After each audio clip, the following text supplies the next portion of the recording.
பிதா குமாரன் பரிசுத்தாவின் நாமத்தினாலே ஆமென். காலை ஆராதனைக்கு வந்திருக்கின்ற அனைவரையும் ஆண்டவராகிய இயேசு கிறிஸ்து நாமத்திலே வாழ்த்தி வரவேற்கின்றேன். ஜெபம் செய்வோம். மகா பரிசுத்தமும் இரக்கமும் நிறைந்த நல்ல ஆண்டவரே, மன மகிழ்ச்சியான இந்த புதிய நாளின் காலை வேளைக்காக நன்றி செலுத்துகின்றோம். வாரத்தின் முதல் நாளிலே ஆண்டவருடைய திரு சன்னிதானத்திற்கு ஓடோடி வந்திருக்கின்ற நமது அடியவர்களுக்காக நன்றி செலுத்துகின்றோம். வந்து கொண்டிருக்கின்றவர்களையும் நீர் வெகு விரைவாய் கொண்டு வந்து சேரும்.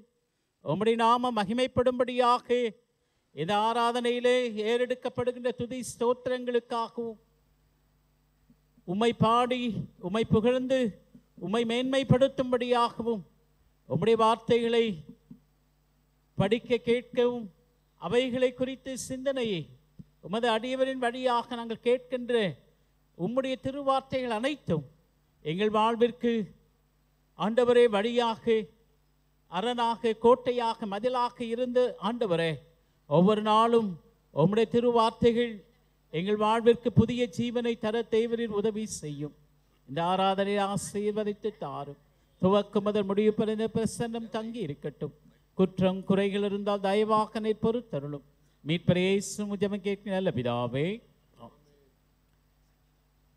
நம் அனைவரும் எழுந்து நின்று பாமாலையிலே 311வது பாடலை சேர்ந்து பாடுவோம். பாமாலை எண் 311.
இரண்டாம் ஆராதனை முறைமை நாம் பின்பற்றுவோம்.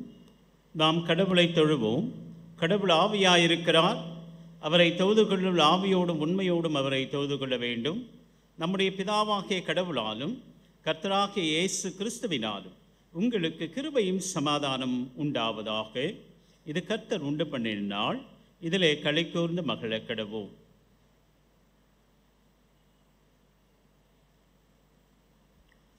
ஆண்டவரே, எங்கள் உதடுகளை திறந்தருளும். பிதாவுக்கும் குமாரனுக்கும் பரிசுத்த ஆவிக்கும் மகிமை உண்டாவதாக. திரியேக கடவுளை போற்றுவோம். சேனையில் கடவுளாகிய கர்த்தரே, நீர் பரிசுத்தர், பரிசுத்தர், பரிசுத்தர். வானமும் பூமியும் அது மகிமையால் நிறைந்திருக்கின்றன. உன்னதத்திலே ஓசன்னா.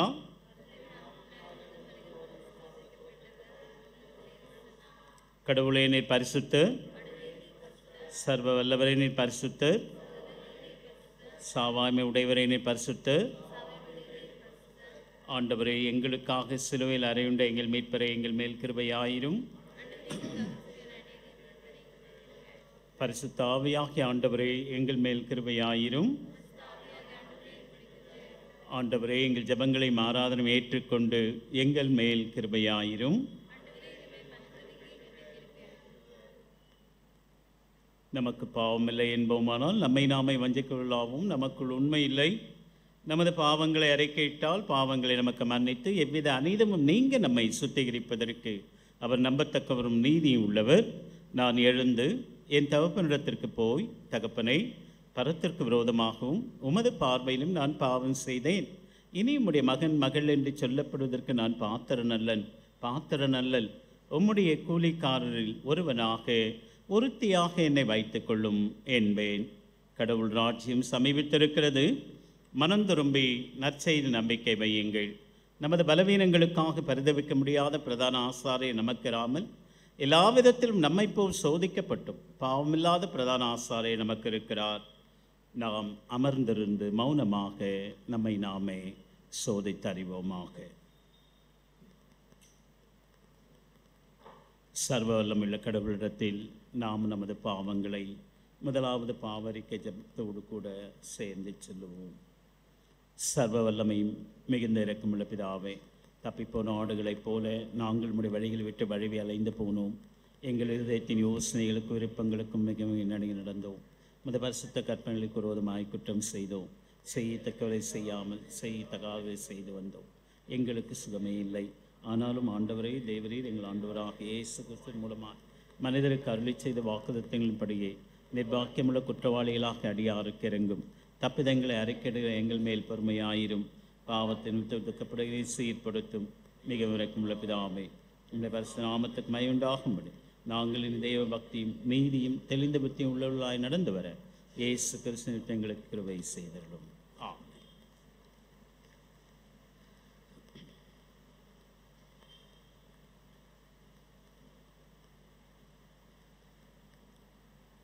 சர்வ வல்லமை மிகுந்த இரக்கமுள்ள ஆண்டவர் மன்னிப்பையும் பாவ நிவர்த்தியை நமக்கு கட்டளையிட்டருளி வாழ்க்கையை சீர்படுவதற்கான காலத்தையும் தமது பரிசுத்த ஆவியின் தேர்த்துதலையும் தந்தருளுவாராக.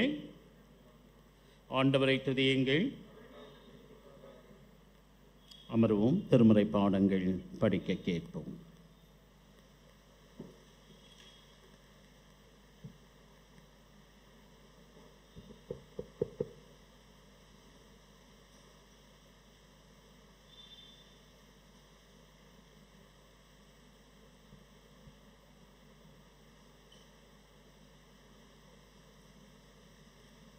முதலாம் வேத பாடம் தானியேல் என்கிற புத்தகம் 6ஆம் அதிகாரம் 11 முதல் 23 வசனங்கள். தானியேல் 6ஆம் அதிகாரம் 11 வசனம் முதல் 23 வசனங்கள் வரை. அப்பொழுது அந்த மனுஷர் கூட்டம் கூடி தானியேல் தன் தேவனுக்கு முன்பாக ஜெபம் பண்ணி விண்ணப்பம் செய்கிறதை கண்டார்கள். பின்பு அவர்கள் ராஜாவுக்கு முன்பாக வந்து ராஜாவின் தாக்கீதை குறித்து, எந்த மனுஷனாகிலும் 30 நாள் வரையில் ராஜாவாகிய உம்மை தவிர எந்த தேவனை ஆனாலும் மனுஷனை ஆனாலும் நோக்கி யாதொரு காரியத்தை குறித்து விண்ணப்பம் பண்ணினால் அவன் சிங்கங்களின் கெபியிலே போட வேண்டும் என்று போடப்பட வேண்டும் என்று நீர் கட்டளை பத்திரத்தில் கையெழுத்து வைத்தீர் அல்லவா என்றார்கள். அதற்கு ராஜா, அந்த காரியம் மேதியருக்கும் பெர்சியருக்கும் இருக்கிற மாறாத பிரமாணத்தின்படி உறுதியாக்கப்பட்டதே என்றான். அப்பொழுது அவர்கள் ராஜாவை நோக்கி, சிறைபிடிக்கப்பட்ட யூதேயா தேசத்தின் புத்திரரில் தானியேல் என்பவன் உம்மையும் நீர் கையெழுத்து வைத்து கொடுத்த கட்டளையையும் மதியாமல் தினம் 3 வேளையும் தான் பண்ணும் விண்ணப்பத்தை பண்ணுகிறான் என்றார்கள். ராஜா இந்த வார்த்தைகளை கேட்டபோது தன்னில் மிகவும் சஞ்சலப்பட்டு தானியேலை காப்பாற்றும்படிக்கு அவன் பேரில் தன் மனதை வைத்து அவனை தப்புவிக்கிறதற்காக சூரியன் அஸ்தமிக்கும் மட்டும் பிரயாசப்பட்டு கொண்டிருந்தான். அப்பொழுது அந்த மனுஷர் ராஜாவினிடத்தில் கூட்டமாய் வந்து, ராஜா கட்டளையிட்ட எந்த தாக்கீதும் கட்டளையும் மாற்றப்படக்கூடாது என்பது மேதியருக்கும் பெர்சியருக்கும் பிரமாணமாய் இருக்கிறது என்று அறிவீராக என்றார்கள். அப்பொழுது ராஜா கட்டளையிட அவர்கள் தானியேலை கொண்டு வந்து அவனை சிங்கங்களின் கெபியிலே போட்டார்கள். ராஜா தானியேலை நோக்கி, நீ இடைவிடாமல் ஆராதிக்கிற உன் தேவன் உன்னை தப்புவிப்பார் என்றான். ஒரு கல் கெபியினுடைய வாசலின் மேல் கொண்டு வந்து வைக்கப்பட்டது.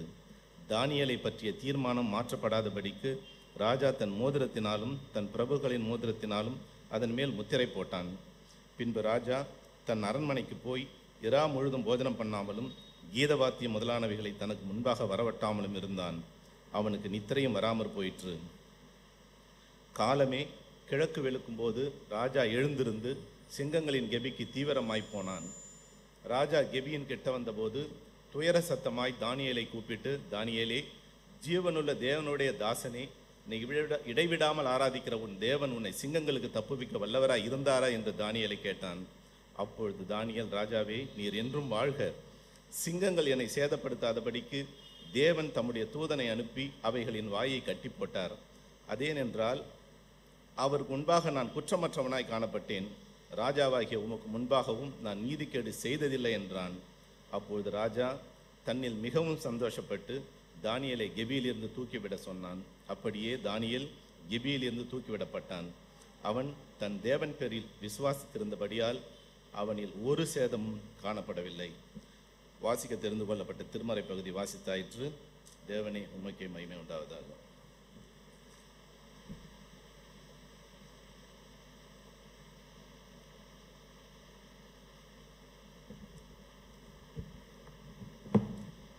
வாசிக்கும்படியாய் தெரிந்து கொள்ளப்பட்ட 2ஆம் வேத பாடம் 2 கொரிந்தியர் 6ஆம் அதிகாரம் 1 முதல் 10 முடிய. 2 கொரிந்தியர் 6ஆம் அதிகாரம் 1 முதல் 10 முடிய. தேவனுடைய கிருபையை நீங்கள் விருதாவாய் பெறாதபடிக்கு உடன் வேலையாட்களாகிய நாங்கள் உங்களுக்கு புத்தி சொல்லுகிறோம். அனுக்கிரக காலத்திலே நான் உனக்கு செவி கொடுத்து இரட்சணிய நாளிலே உனக்கு உதவி செய்தேன் என்று சொல்லி இருக்கிறாரே. இதோ இப்பொழுதே அனுக்கிரக காலம், இப்பொழுதே இரட்சணிய நாள். இந்த ஊழியம் குற்றப்படாதபடிக்கு நாங்கள் யாதொன்றிலும் இடரல் உண்டாக்காமல் எவ்விதத்தினாலேயும் எங்களை தேவ ஊழியக்காரராக விளங்க பண்ணுகிறோம். மிகுந்த பொறுமையினாலும் உபத்திரவங்களிலும் நெருக்கங்களிலும் இடுக்கண்களிலும் அடிகளிலும் காவல்களிலும் கலகங்களிலும் பிரயாசங்களிலும் கண்விழிப்புகளிலும் உபவாசங்களிலும் கற்பிலும் அறிவிலும் நீடிய சாந்தத்திலும் தயவிலும் பரிசுத்த ஆவியிலும் மாயமற்ற அன்பிலும் சத்திய வசனத்திலும் திவ்ய பலத்திலும் நீதியாகிய வலதிடது பக்கத்து ஆயுதங்களை தரித்திருக்கிறதினாலும் கனத்திலும் கனவீனத்திலும் துர்க்கீர்த்தியிலும் நற்கீர்த்தியிலும்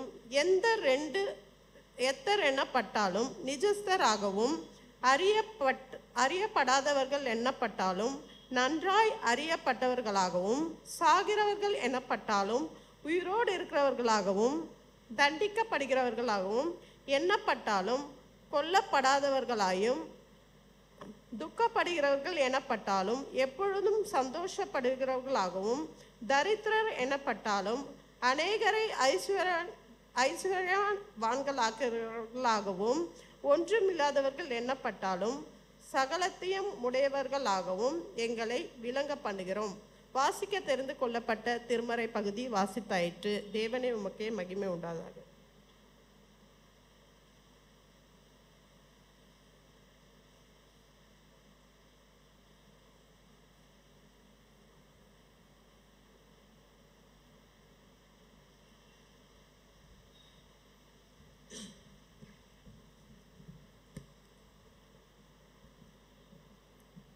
முறையாக சங்கீதம் வாசிக்க நாம் அனைவரும் எழுதி நிற்போம்.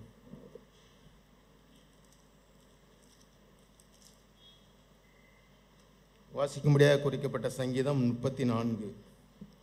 சங்கீதம் 34.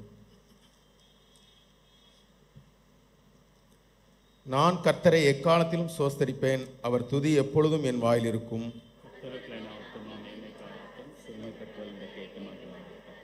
என்னோட கூட கர்த்தரை மகிமைப்படுத்துங்கள், நாம் ஒருமித்து அவர் நாமத்தை உயர்த்துவோமாக.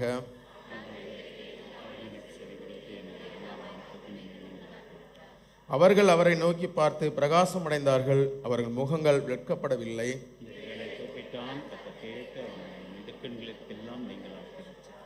கர்த்தருடைய தூதன் அவருக்கு பயந்தவர்களை சூழ பாளையம் இறங்கி அவர்களை விடுவிக்கிறார்.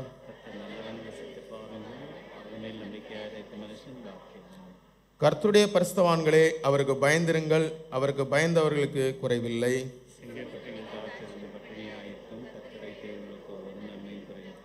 பிள்ளைகளே, வந்து எனக்கு செவி கொடுங்கள், கர்த்தருக்கு பயப்படுதலை உங்களுக்கு போதிப்பேன்.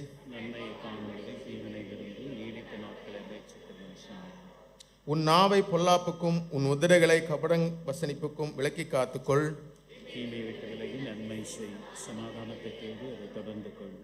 கர்த்தருடைய கண்கள் நீதிமான்கள் மேல் நோக்கமாயிருக்கிறது, அவருடைய செவிகள் அவர்கள் கூப்பிடுதலுக்கு திறந்திருக்கிறது.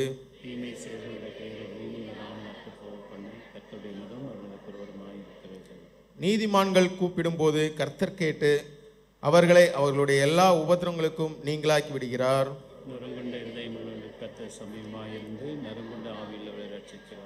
நீதிமானுக்கு வரும் துன்பங்கள் அநேகமாயிருக்கும், கர்த்தர் அவைகள் எல்லாவற்றிலும் நின்று அவனை விடுவிப்பார். அவனுடைய எலும்புகளை எல்லாம் காப்பாற்றுகிறார், அவைகள் ஒன்று முறிக்கப்படுவதில்லை.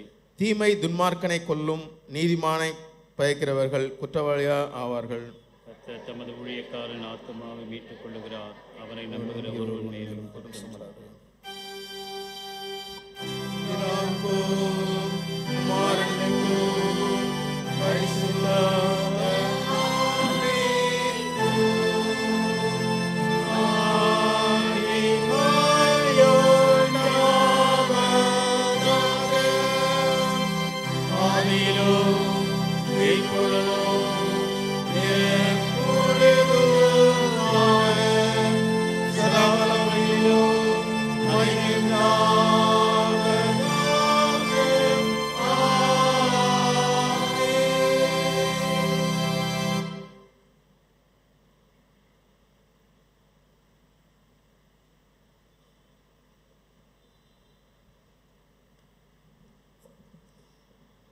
வாசிக்க தெரிந்து கொள்ளப்பட்ட நற்செய்தி பாடம் மார்க்கு 10ஆம் அதிகாரம் 35ஆம் வசனம் முதல் 45ஆம் வசனம் வரை.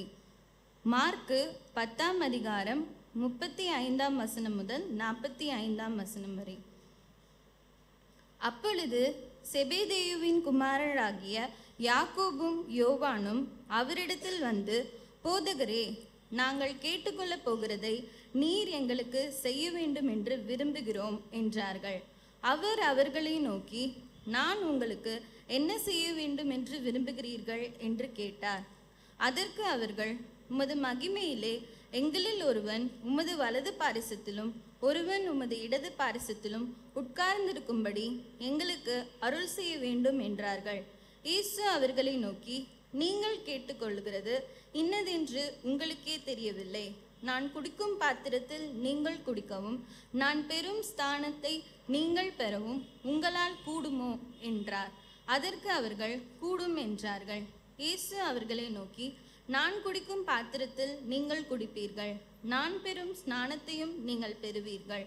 ஆனாலும் என் வலது பாரிசத்திலும் என் இடது பாரிசத்திலும் உட்கார்ந்திருக்கும்படி எவர்களுக்கு ஆயத்தம் பண்ணப்பட்டிருக்கிறதோ அவர்களே அல்லாமல் மற்றொருவருக்கும் அதை அருளுவது என் காரியமல்ல என்றார். மற்ற 10 பேரும் அதை கேட்டு யாக்கோபின் மேலும் யோவானின் மேலும் எரிச்சலானார்கள். அப்பொழுது இயேசு அவர்களை கிட்ட வர செய்து, புறஜாதியருக்கு அதிகாரிகளாக எண்ணப்பட்டவர்கள் அவர்களை இருமாப்பாய் ஆளுகிறார்கள் என்றும் அவர்களில் பெரியவர்கள் அவர்கள் மேல் கடினமாய் அதிகாரம் செலுத்துகிறார்கள் என்றும் நீங்கள் அறிந்திருக்கிறீர்கள். உங்களுக்குள்ளே அப்படி இருக்கலாகாது. உங்களில் எவனாகிலும் பெரியவனாயிருக்க விரும்பினால் அவன் உங்களுக்கு பணிவிடைக்காரனாய் இருக்க கடவன். உங்களில் எவனாகிலும் முதன்மையானவனாய் இருக்க விரும்பினால் அவன் எல்லாருக்கும் ஊழியக்காரனாய் இருக்க கடவன். அப்படியே மனுஷகுமாரனும் ஊழியம் கொள்ளும்படி வராமல் ஊழியம் செய்யவும் அநேகரை மீட்கும் பொருளாக தம்முடைய ஜீவனை கொடுக்கவும் வந்தார் என்றார். வாசிக்க தெரிந்து கொள்ளப்பட்ட நற்செய்தி பாடம் வாசித்தாயிற்று. கிறிஸ்துவே உமக்கே மகிமை உண்டாவதாக. கீர்த்தனையிலே 229வது பாடலை நாம் சேர்ந்து பாடுவோம்.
கிறிஸ்துவுக்குள் அன்பார்ந்தவர்களே, உங்கள் அனைவருக்கும் ஆண்டவராகிய இயேசு கிறிஸ்து நாமத்திலே வாழ்த்துக்களை மீண்டுமாக நான் தெரிவித்துக் கொள்கின்றேன்.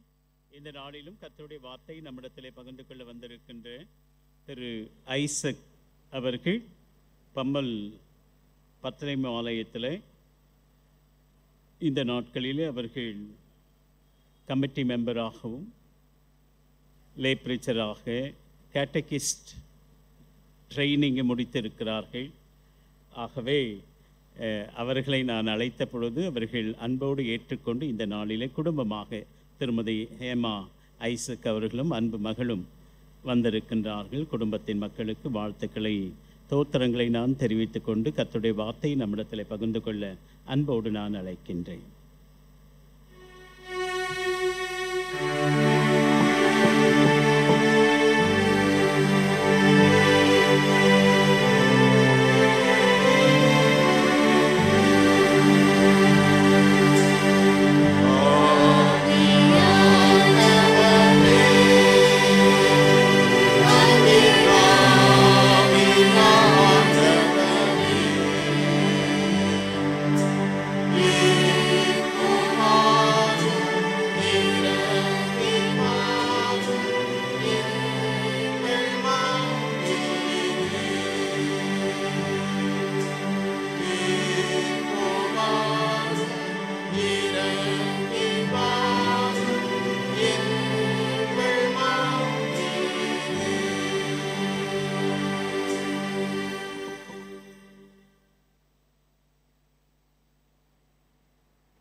ஹலோ, பிரைஸ் தி லார்ட், ஹல்லேலூயா.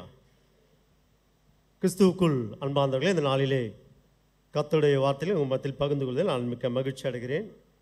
என்னை இவ்வாறாக பயன்படுத்துகின்ற மீட்பர் கிறிஸ்துவுக்கும் இந்த வாய்ப்பை கொடுத்த ஸ்தல போதகர் மற்றும் குடும்பத்தின் ஆயரம்மா, உங்களுக்கும் நிர்வாக குழுவினருக்கும் பொறுப்பாளர்களுக்கும் என் நன்றியும் வாழ்த்துதலையும் தெரிவித்துக் கொள்கிறேன். ஒருவேளை நான் ஒரு 15 ஆண்டுகளுக்கு முன்பாக இங்கு கர்த்தருடைய வார்த்தைகளை பகிர்ந்து கொண்டிருக்கிறேன்.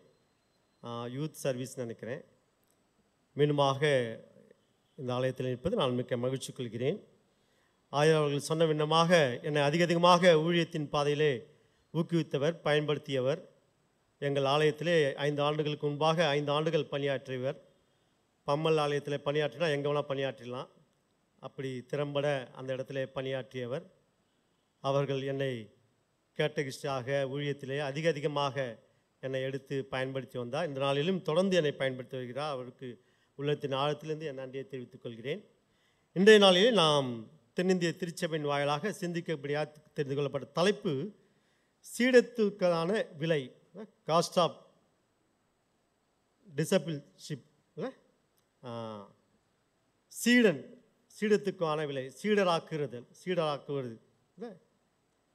சீடன் என்னும் பதம் பார்த்தீங்கன்னா, நீங்கள் டிசைபிள் பார்த்தீங்கன்னா கிரேக்க மொழியில் மேத்தடிஸ் என்று சொல்லப்பட்டிருக்குது. புதிய ஏற்பாட்டில் கிட்டத்தட்ட 250-60 முறை இந்த சீடர்கள் என்ற வார்த்தை. பழைய ஏற்பாட்டில் ஏசாயாவில் சொல்லப்பட்டிருக்குது. யூத நூல்களில் சில இடத்துல சீடர்களை பற்றி யூத ஏடுகளில் பயன்படுத்தப்பட்டிருக்குது. சீடன் என்றாலே நமக்கு தெரியும், பின்பற்றி வருகிறது. ஒருவேளை கிறிஸ்தவர்கள் இருக்கிறோம், ஆனால் சீடர்களாக இருக்கிறோமா என்பது தான் மிகப்பெரிய ஒரு கேள்விக்குறியாக இருக்குது. பின்பற்றி வருதல், ஒருவரை பின்பற்றி வருவது தான் சீடனுக்குரிய அடையாளமாக. நம்ம உலக பிரகாரம் பார்ப்போம், குரு சிஷ்யன் என்று பார்க்குறோம் இல்லை, குருவை தொடருதல், அதுதான் சிஷ்யத்தினுடைய அடையாளமாக இருக்கிறது. லூக்கா 5ஆம் அதிகாரத்தில் இயேசுக்கு சீடர்களை தேர்ந்தெடுத்தார் இல்லை. செபதேவின் முதலாக அவர் சீடர்களை தேர்ந்தெடுக்கிற பணியை பார்க்கும்போது சீமோன் பேதுரு, அப்போது செபதேவின் குமாரன் யாக்கோபு, யோவான், இப்படியாக சீடர்களை தேர்ந்தெடுத்து அவர்களை எப்படி தேர்ந்தெடுக்கிறாருன்னா படகுல தான். படகுல மீன் பிடிக்கிறாங்க. அந்த இடத்துல 2 படகு இருக்குது லூக்கா 5ஆம் அதிகாரத்தில். அந்த ஒரு படகுல ஏறுறாரு. அந்த படகு சீமோன் பேதுருடைய படகாக இருந்தது. அந்த படகுல உபதேசம் செய்கிறாரு. அந்த படகுல சொல்கிறாரு மீன்கள் பிடிக்கல, அந்த இடத்துல வலையை போடுன்றாரு. மீன்களை திரளாக பிடிக்கிறாங்க. மீன் அந்த அளவுக்கு பக்கத்தில் இருக்கிற படகுல இருந்தாலும் உதவி செய்கிறாங்க. அப்போது அந்த இடத்துல அவர் சொல்கிறது, இனி மனிதர்களை பிடிக்கிற இல்லாமல் மீன்களை பிடிக்கலாம், மனிதர்களை பிடிக்கலாக்குவேன் என்று சீமோன் பேதுரு சொல்கிறார். அப்போ அவங்க என்ன செஞ்சாங்க? 11வது வசனத்தில் அந்த இடத்துல எல்லாவற்றையும் விட்டு வாசிக்க முடியுமா? 5ஆம் அதிகாரம் 11வது வசனம்.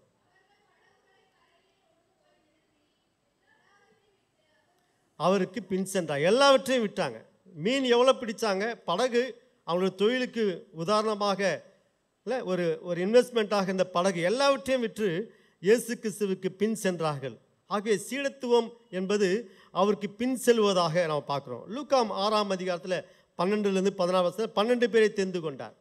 அந்த 12 பேரை தெரிந்து கொண்டு அவர்களுக்கு அப்போஸ்தலர் என்று பெயரிட்டார் இல்லை. லூக்காவில் பார்க்குறோம், மார்க்கில் பார்க்குறோம். லூக்கா 6ஆம் அதிகாரம் 13வது வசனத்தில் அவர் சொல்கிற அப்போஸ்தலர் என்று பெயரிடுகிறார். தம்முடன் இருக்கும் வாசிங்க 13வது வசனம்.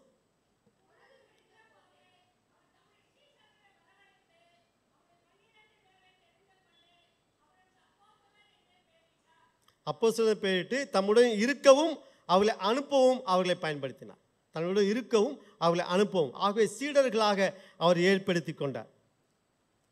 அப்போஸ்தலோ இல்லை, அப்போஸ்தலர்கள்னா நீங்கள் பார்த்தா கிரேக்க வார்த்தை அப்போஸ்தலன்னு சொல்கிறோம். இதில் தீவிரமாக பின்பற்றுகிறவர்கள், அறிவிப்பவர்கள், அனுப்பப்படுதல். அப்போஸ்தலர்னா அனுப்பப்படுதல். அநேக அப்போஸ்தலர்கள் நம்ம வெளிநாட்டிலேருந்து இந்தியாவுக்கு வந்திருக்காங்க. ஆகவே அனுப்பப்படுகிறவர்கள் தான் அப்போஸ்தலர், டு சென்ட்னு சொல்லப்படுது இல்லை. அதுக்கு ஒரு நோக்கம் இருக்குது இல்லை, அனுப்பப்படுகிற நோக்கம் இருக்கிறது, செயல்முறை, அதாவது மிஷன் சொல்கிறோம் இல்லையா, நற்செய்தி, சுவிசேஷ பணி. இப்படியாக அநேகர் அனுப்பப்பட்டது மூலமாக தான் இன்றைக்கு நீங்களும் நானும் கிறிஸ்தவர்களாக இருக்கிறோம். அநேக மிஷனரிமார்கள் கடவுளாலே உந்தப்பட்டு அனுப்பப்பட்டவர்களாக, அப்போஸ்தலராக அவர்கள் இங்கு சீடர்களாக, இயேசு கிறிஸ்துவின் சீடர்களாக இங்கு சுவிசேஷத்தை அறிவித்த வண்ணமாக இன்றைக்கு நாம் கிறிஸ்தவர்களாக அவர்களுடைய சீடர்களாக ஆயத்தப்பட்டு கொண்டிருக்கிறோம். ஆகவே இப்படிப்பட்ட ஒரு பெரிய பணியை சுமப்பது தான் இந்த அப்போஸ்தலர் என்ற திருப்பணியாக பார்க்குறோம். யோவான் 20ஆம் அதிகாரத்தில் 21வது வசனத்தில் வாசிங்க. யோவான் 20:21. யோவான் 20:21.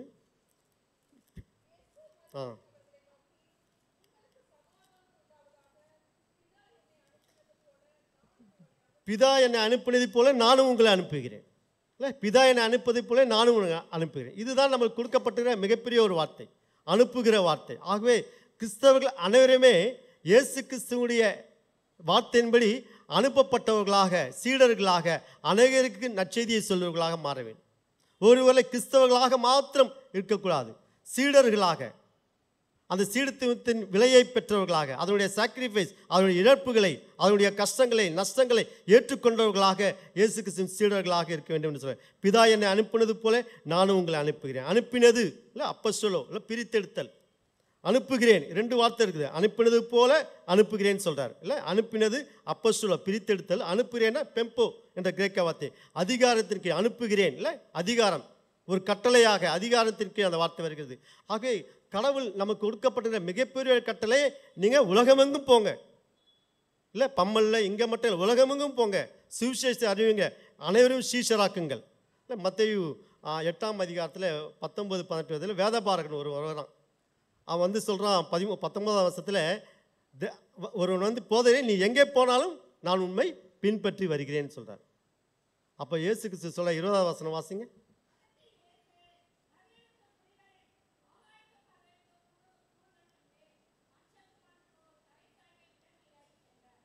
நரிகளுக்கு குகைகள் உண்டு, ஆகாயத்து பறவைகளுக்கு கூடுகள் உண்டு, ஆனால் மனுஷகுமாரனுக்கோ தலை சாய்க்க இடமில்லை. அப்போ சாக்ரிஃபைஸ் பண்ணணும், அனைத்தையும் இழந்து விட்டு வர வேண்டும்.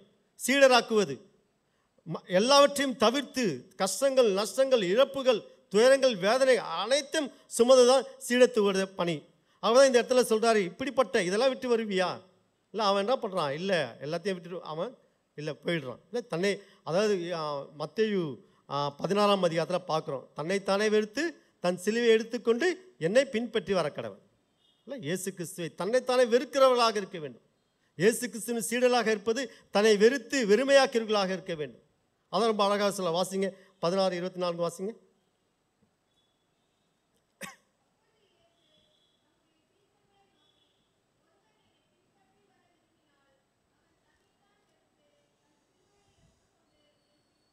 என்னை பின்பற்றி வர கடவன். இல்லை, இயேசுவின் சீடராக இருத்தல் என்பது இயேசுவை பின்பற்றுதல், பழைய உறவை துண்டித்து கொண்டு அவருடன் பின் செல்லுதல். உறவுனா உலகப்பிரகமான காரியங்கள், உலகப்பிரகமான சிந்தனைகள், உலகப்பிரகமான எண்ணங்கள், ஆசாபாசம், இதெல்லாம் வெறுத்து விட்டு அவரை பின்பற்றவர்களாக இருக்க வேண்டும். மார்க் 10ஆம் அதிகாரத்தில் ஒருத்தர் சொல்ல, நித்திய ஜீவனை சுதந்திரத்துக்குள்ளே என்ன செய்ய வேண்டும் கேட்கிறான். இல்லை, மார்க் 10ஆம் அதிகாரம். அப்போ அவர் சொல்கிறாரு, கற்பனைகள்லாம் சொல்லி இதெல்லாம் அறிந்திருக்கிறேன், ஆனால் சிறு வயது முதல் இதை அறிந்திருக்கிறேன்னு சொல்கிறார். அப்போது 21ஆம் வசனம் சொல்கிறாரு, வாசிங்க 21ஆம் வசனம்.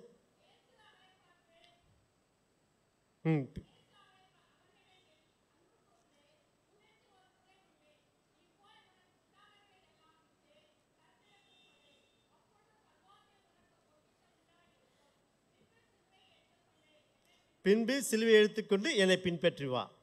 ஆக உனக்கு ஆசைகள் இருக்கலாம், எவ்வளவோ இருக்கலாம், அதெல்லாம் உனக்கு முக்கியம் இல்லை. அப்போ பவுல் பிலிப்பியரில் சொல்கிறார், ரொம்ப அழகாக சொல்கிறார், எனக்கு லாபம் என்று எண்ணிகள் எல்லாம் நஷ்டம் என்று எண்ணினேன், கிறிஸ்துவுக்காக நஷ்டம் என்று எண்ணினேன். இல்லை, நான் அறிகிற அறிவின் மேன்மைக்காக கிறிஸ்துவுக்கு நஷ்டம் என்று எண்ணுகிறேன். ஆகவே இயேசுவின் சீடராக இருப்பது அனைத்தையும் துயர்ந்து, அனைத்தையும் வெறுத்து அவரை பின்பற்றுகிற ஒரு சூழல் தான் சீடத்துவ பணியாக இருக்கிறது. ஆக இந்த ஐஸ்வர்யான ஒருவேளை துக்கமுகமாக தான் போயிட்டான். இல்லை, நான் சிறுதுமாக பயன்றனால முடியல, அவனால் முடியவில்லை, துக்கமுகமாக போய்விட்டான்னு பார்க்குறோம். யோவான் 15ஆம் அதிகாரம் 8ஆம் வசனத்தில் ரொம்ப அழகாக சொல்கிறாரு, நீங்கள் மிகுந்த கனிகளை கொடுப்பதினால் என் பிதா மகிமைப்படுவார், எனக்கு சீஷர்களாக இருப்பீர்கள். மிகுந்த கனிகளை கொடுக்கிறதுனால் பிதா மகிமைப்படுவார், எனக்கு சீஷர்களாக இருப்பீர்கள். கனி கொடுக்கிற வாழ்க்கை, கிறிஸ்தவர்கள் கனி கொடுக்கிற வாழ்க்கை. ஒருவேளை காணிக்கை இதெல்லாம் அர்த்தது, ஆவிக்குரிய கனிகள் கொடுக்கிறவர்களாக இருக்க வேண்டும். இதுதான் அவருடைய விரும்பப்பட்ட சீஷத்துவ பணியாக இருக்கிறது.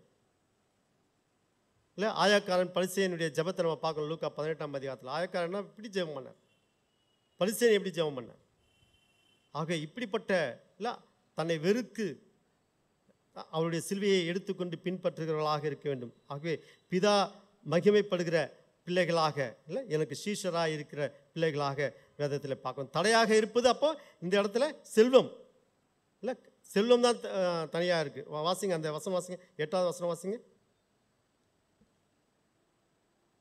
யோவான் 15:8.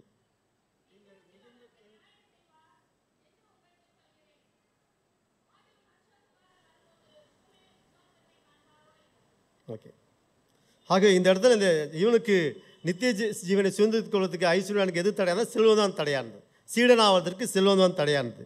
லூக்கா 13ஆம் அதிகாரத்தில் இயேசு கிட்ட சில பேர் வந்து கேட்குறாங்க, இல்லை பிலாத்து சில கலிலேயுடைய ரத்தத்தை தன்னுடைய பலியிலே செலுத்திட்டான்.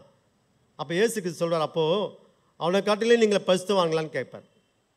இல்லை, அவங்க காட்டிலும் நீங்கள் பரிசுத்தவான்களா?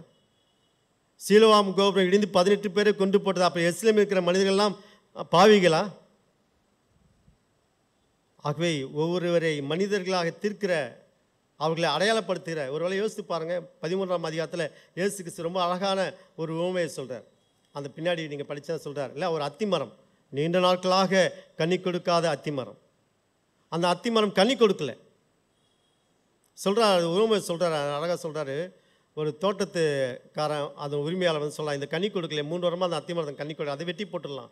இல்லை, இந்த 1 வருடம் மட்டும் இருக்கட்டும், நான் கொத்தி எரிப்பேன், இது வீணாக இருக்குது, இந்த இடத்த அடைச்சிட்டு இருக்குது. இல்லை, அந்த உரிமையாளர், அந்த தோட்டத்துக்காரன் இல்லை, அவருடைய உரிமையாளர்கிட்ட, இல்லை, இந்த 1 வருடம் இருக்கட்டும், நான் கொத்தி எரிப்போகிறேன், இந்த வருடம் கனி கொடுக்கதா பார்க்கட்டும். ஆக கனி கொடுக்கிற வாழ்க்கை, சீடத்துவத்தினுடைய வாழ்க்கை கனி கொடுக்கிற, அநேகருக்கு கனி கொடுக்கிற, ஆவியின் கனிகளை கொடுக்கிற வாழ்க்கை.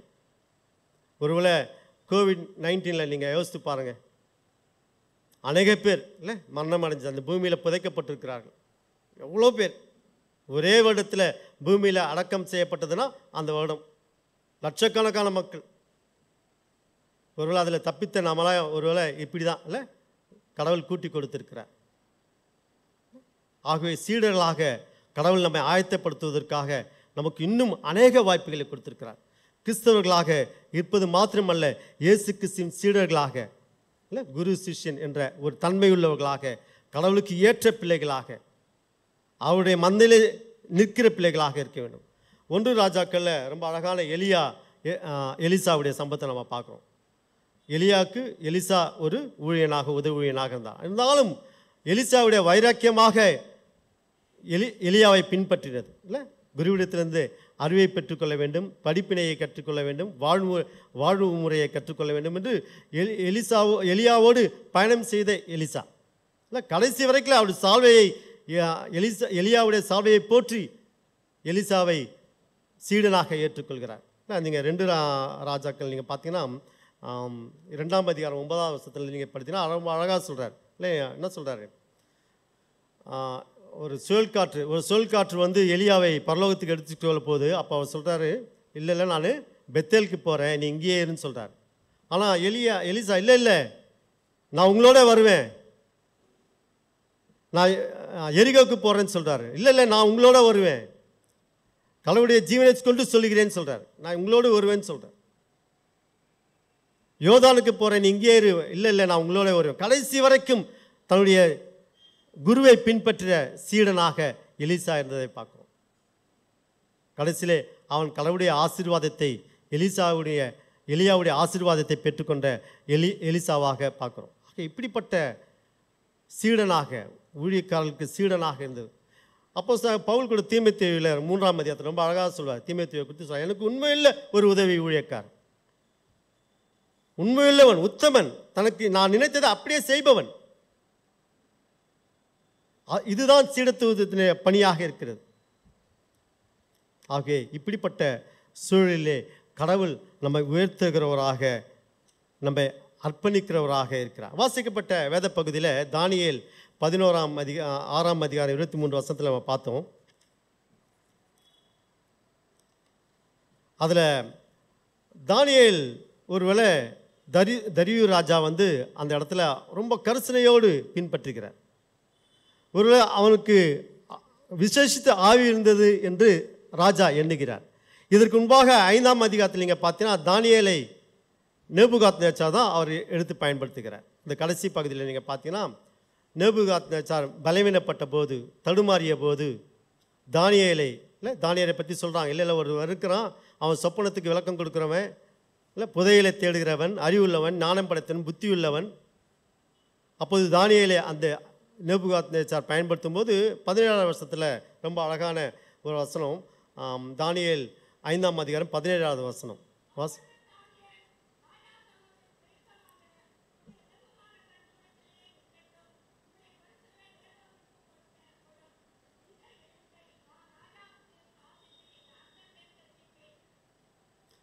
நான் உனக்கு எல்லாம் கொடுக்குறேன்றார். ஆனால் தானியேல் சொல்ல, இல்லை இல்லை எதுவும் வேண்டாம் எனக்கு, இல்லை நீ அதையே வச்சுங்க, அந்த காணிக்கலாம் எனக்கு வேண்டாம், நீ வேறொருக்கு கொடுன்றார் தானியேல். இல்லை நீ இவ்வளோ செய்கிறியே, நான் உனக்கு எல்லாம் வெகுமதியும் தர்றேன். ஆனால் தானியேல் தன்னை என்ன சொல்ற, இல்லை இல்லை எனக்கு எதுவும் வேண்டாம், அதெல்லாம் வேறொருக்கு கொடுத்துட்டு அவரோடு பணியாற்றுகிறவர் சொல். இப்படியாக தான் 6ஆம் அதிகாரத்தில் தரியு ராஜா தானியேலை கருசனையோடு இல்லை இல்லை 100 தேசாதிபதிகளுக்கு தலைவனாக, மூவரில் ஒருவனாக தானியேலை ஏற்படுத்துகிறார். அப்படிப்பட்ட தானியேலை இல்லை 3 தரம் ராஜாவை வணங்கினான் என்று சொல்லி, இல்லை கடவுளை வணங்கினான் என்று சொல்லி, இல்லை ராஜாவை வணங்காத சூழலிலே அவனை சிங்ககபிலே தள்ள வேண்டும் என்று இல்லை தாக்கீதை எழுதப்பட்ட சம்பவத்தை ராஜாவிடம் சொல்லி இப்படியாக சிங்ககபில் போட்டபோது ரொம்ப துக்கமுகத்துடன் அங்கே தானியேல் அங்கே பார்த்தோன்னா தரியு ராஜா ரொம்ப அழகாக சஞ்சலப்படுகிறார். இரவெல்லாம் தூக்கம் இல்லை.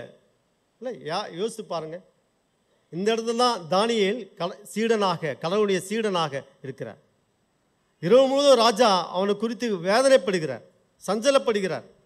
எப்படியாவது அதிகாலம் வந்து அவனை காப்பாற்றிடலாமா, துக்கமுகத்தோடு விடிகாலம் வராரு. என்ன ஆயிருக்குமோ சிங்ககபியில். ஜீவனில் தேவனுடைய தாசனேன்னு சொல்கிறார். தாசனே இல்லை சீடனே, கடவுளுடைய குமாரனே, தாசனேன்னு சொல்கிறார். இதுதான் தானியேல் பெற்றுக்கொண்ட அந்த சீடத்துவத்தான விலை. இல்லை ஜீவனில் தேவனுடைய தாசனே. விசுவாசத்தின் பேரிலே தானியேல் சிங்ககபியிலே அகப்பட்டவனாக இருந்தாலும் அவன் கடவுளின் பேரிலே சிங்கத்தின் வாய் கட்டப்பட்டதாக அந்த இடத்துல பார்க்கணும். ஆகிய தானியேலை போல விசுவாசத்தில் வைராக்கியம் உள்ளவர்களாக தாசன் என்று ராஜா அந்த இடத்துல அவருக்கு ஒரு சர்டிஃபிகேட் கொடுக்குறார். கடவுளுடைய தாசன். இப்படிப்பட்டவர்களாக சீடத்துவத்தினுடைய பணியை சுமந்தவர்களாக எண்ணினவர்களாக நாம் இருக்க வேண்டும். ஒருவேளை இன்றைக்கு ஸ்டார் கிறிஸ்தவர்களை கடவுள் எதிர்பார்க்கவில்லை.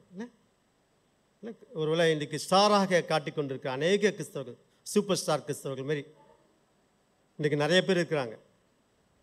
நான் எங்கள் சர்ச்சில் ஒரு நாள் ஒரு கன்வென்ஷன் நடத்தணும். ஒரு ஊழியக்காரை கூப்பிட்டுருந்தோம். அப்போ அவர் எங்கள் இடத்துல மியூசிக் பேக்கேஜ் பேசுகிறார். இல்லை கீபோர்டுனா இவ்வளோ அமௌண்ட்டு, இல்லை தபிலிஸ்னா இவ்வளோ அமௌண்ட்டு, இல்லை எங்கள் இடத்துல ஆள் இருக்கிறாங்கன்னா இல்லை நான் தான் ஆள் கொண்டு வருவேன். இதே சம்பவம் ஒரு லிட்டில் மன் பஸ் ஸ்டாண்டில் ஒருத்தர் வயசான ஒரு வேஸ்ட்டு கட்டிட்டு பஸ் ஸ்டாண்டில் கத்துறார், செருப்பை கேரியில் வச்சுட்டு, இந்த உலகத்தில் இருக்கிற ஒரே மாகம் கிறிஸ்தவமாகும், இந்த உலகத்தில் இருக்கிற ஒரே மாகம் கிறிஸ்தவமாகும். இதே தான் சொல்கிறார். உன் வாய் சுத்தமாக இருந்தால் காவல் எதிர்க்கு, காவலாளி அங்கே பக்கத்தில் இருக்கிறான் ஒரு நாள், அதெல்லாம் சொல்கிறேன். உன் வாய் சுத்தமாக இருந்தாலும் சீடத்துவம் எப்படி இருக்குது பாருங்கள். இல்லை இன்றைக்கி ஸ்டார் கிறிஸ்தவர்கள் அநேகர் ஸ்டாராக இல்லை இயேசு கிறிஸ்துடைய ஊழியத்தில் கிட்டத்தட்ட 3150 மைல் 3.5 வருஷத்தில் நடந்தார். யூதேயா நீங்கள் பார்த்தீங்கன்னா எருசலேம், சமாரியா, அதுக்கப்புறம் தான் கலிலேயா. இங்கேருந்து போனோன்னா கிட்டத்தட்ட வாக்குபல் நடந்தால் கூட அவர் என்னன்னா 4 நாள் நடக்கணும். மறுபடியும் ஒரு நைட் தங்கி மறுபடியும் யூதேயாவுக்கு வருவார். இல்லை இப்படியாக இயேசு கிறிஸ்து அநேக பாலஸ்தீனம் முழுவதும் நடைப்பயணமாக தன்னுடைய திருப்பணி ஆற்றினார். கடலோரத்திலும் மலைகளிலும் தன்னுடைய திருப்பணி ஆற்றி அநேகரை சீஷராக்க வேண்டும் என்று எண்ணியவர். இன்றைக்கு அநேக சூப்பர் ஸ்டார்களாக ஜொலித்து கொண்டிருக்கிற ஒரு சூழல். இயேசு கிறிஸ்துவனுடைய பிறப்பை ஒரு ஸ்டார் வழிகாட்டியது. 10,000 கிலோமீட்டர்லேருந்து ஒரு ஸ்டார் வழிகாட்டியது, கடவுள் படைத்த ஸ்டார். ஆனால் அந்த ஸ்டார் மறைந்து போனது. தன்னை அது நான் தான் வழிகாட்டணும்னு சொல்லலை. இன்றைக்கி அநேக ஸ்டார்கள் இப்படியாக சொல்கிறாங்க, இல்லை நாங்கள் தான் ஸ்டார். யோவான் ஸ்நானகன் மிகப்பெரிய ஒரு ஊழியக்காரர். அவரிடத்தில் அநேக சீஷர்கள் இருந்தாங்க. யோவான் 1ஆம் அத்தியாயத்தில் அநேக சீஷர்கள் அவளோடு இருந்தார்கள். ஆனால் அவர் சொல்கிறாரு தேவ ஆட்டுக்குட்டின்றார் இயேசு கிறிஸ்துவை பார்த்து. அதை பாருங்க, தேவ ஆட்டுக்குட்டி. இன்னொருத்தரை காட்டுறார், என்ன இல்லை என் கூட இருங்கன்னு சொல்லலை. அவரோடு இருந்த அந்திரேயாவும் இன்னொரு சீடரும் இயேசு கிறிஸ்துவின் பின் சென்றார்கள் சீடர்களாக.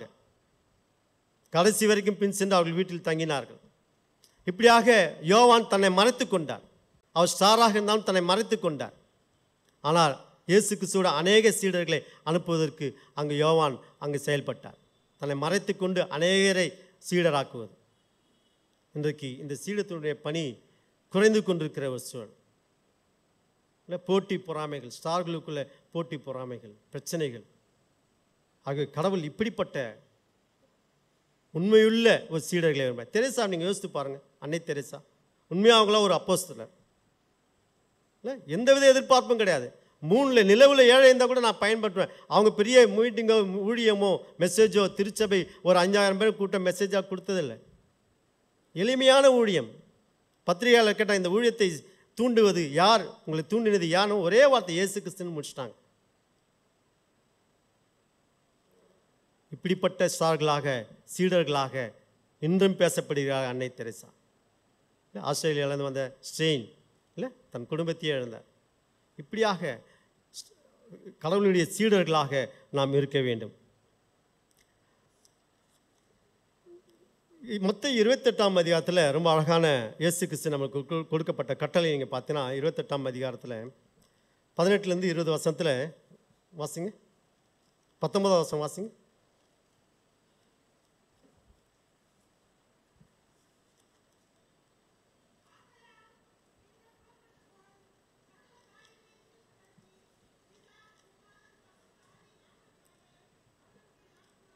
சகல ஜாதிகளையும் சீஷராக்குங்க. இயேசு கிறிஸ்து பரமேறுவதற்கு முன்பாக சொல்லுகிற ஒரு காரியம். அவர் கொடுக்கப்பட்ட கட்டளை சகல ஜாதிகளையும் சீஷராக்குங்கள், பிதா குமாரன் பரிசுத்தாவின் நாமத்தினாலே சீஷராக்குகின்ற பணி. மார்க் 15:19 நீங்கள் உலகமெங்கும் போய் சர்வ சிருஷ்டிக்கும் சுவிசேஷத்தை அனுப்பி. சர்வ சிருஷ்டிக்கும் இல்லை, அப்போஸ்தலர் 1:8 பார்க்குறோம். எருசலேமிலும் யூதாவிலும் சமாரியாவிலும் எனக்கு சாட்சிகளா, பூமி எங்கும் எனக்கு சாட்சிகளாக இருப்பீர்கள். ஏதோ ஒரு குறிப்பிட்ட இடத்துல மாத்திரம் இல்லை.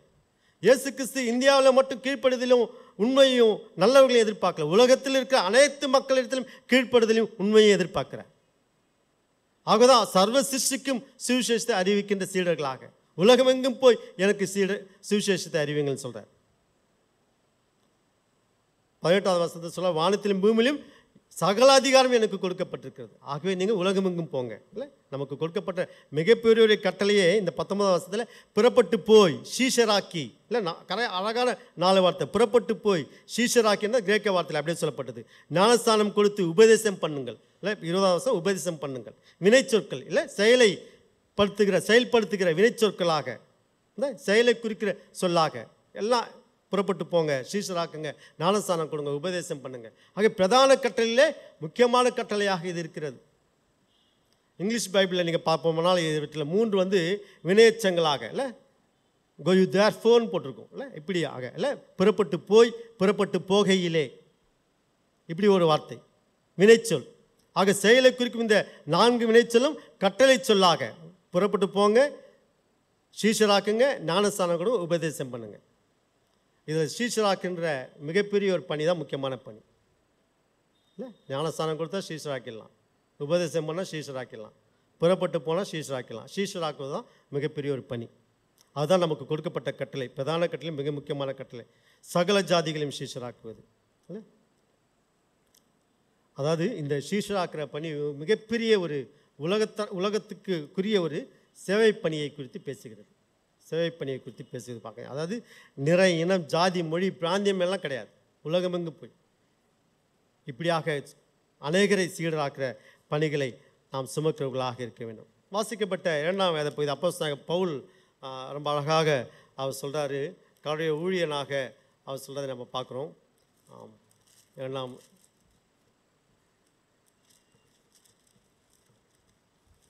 2 கொரிந்தியர் 6ஆம் வசனத்தில் ரொம்ப அழகாக சொல்கிறார், தேவனுடைய கிருபையை நீங்கள் விருதாவாய் பெறாதபடிக்கு உடன் வேலையாட்களையே நாங்கள் உங்களுக்கு புத்தி சொல்கிறோம். கடவுளுடைய இயேசு கிறிஸ்து ஊழியத்தில் நாங்கள் இருந்தோம், பங்கு கொண்டோம்னு சொல்கிறார். இல்லை, கடவுளின் பணியாளர்கள் என்பதை அந்த இடத்துல அவர் வெளியிடுத்துறார்.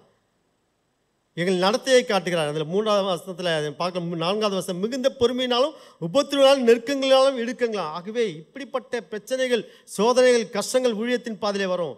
இதெல்லாம் ஏற்றுக்கொண்டு சுவிசேஷத்தை அறிவிப்பதான் உண்மையான சீடத்துவ பணியாக இருக்கிறது. இதுதான் காஸ்டாக இருக்கிறது, விலையாக இருக்கிறது.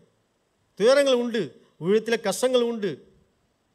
ஆனால் அதெல்லாம் ஏற்றுக்கொண்டு இன்றைக்கு கிறிஸ்தவ அனைவரும் சீஷராக்கிற பணியை சுமக்கலாம். அனைவருமே பிதா குமாரன் பரிசுத்தாவின் நாமத்தில் ஞானஸ்தானத்தை பெற்றிருக்கிறோம். அவர் நமக்கு கொடுக்கப்பட்ட பணி உலகமெங்கும் போங்க, சீஷராக்குங்க. இதை ஒருவேளை உபதேசம் செய்ய பைபிளை திருப்பி பிரசங்கம் பண்ணுறோம். அன்னை தெரசா மாரி நம்ம செயல்படுத்தினாலே போதும். நம்மளை எண்ணங்களிலும் சிந்தனைகளிலும் செயல்களிலும் பேச்சுக்களும் இயேசு கிறிஸ்துவை வெளிப்படுத்தினாலே போதும். வாழ்விலை காட்டுங்க. இயேசு கிறிஸ்துவை உங்களை வாழ்விலை காட்டுங்க. அவருடைய பர்சனாலிட்டியை பின்பற்றும். இயேசு கிறிஸ்துவை போல உள்ள முடி வளர்த்துக்கொள்ள. இயேசு கிறிஸ்துவ போல அவருடைய பர்சனாலிட்டி வேதத்தில் அநேகம் இருக்கிறது. நானே வழி சத்தி ஜீவன் சொல்ல, நானே ஜீவத்தண்ணி என்றார், நானே மெய்யான ஒளி என்றார்.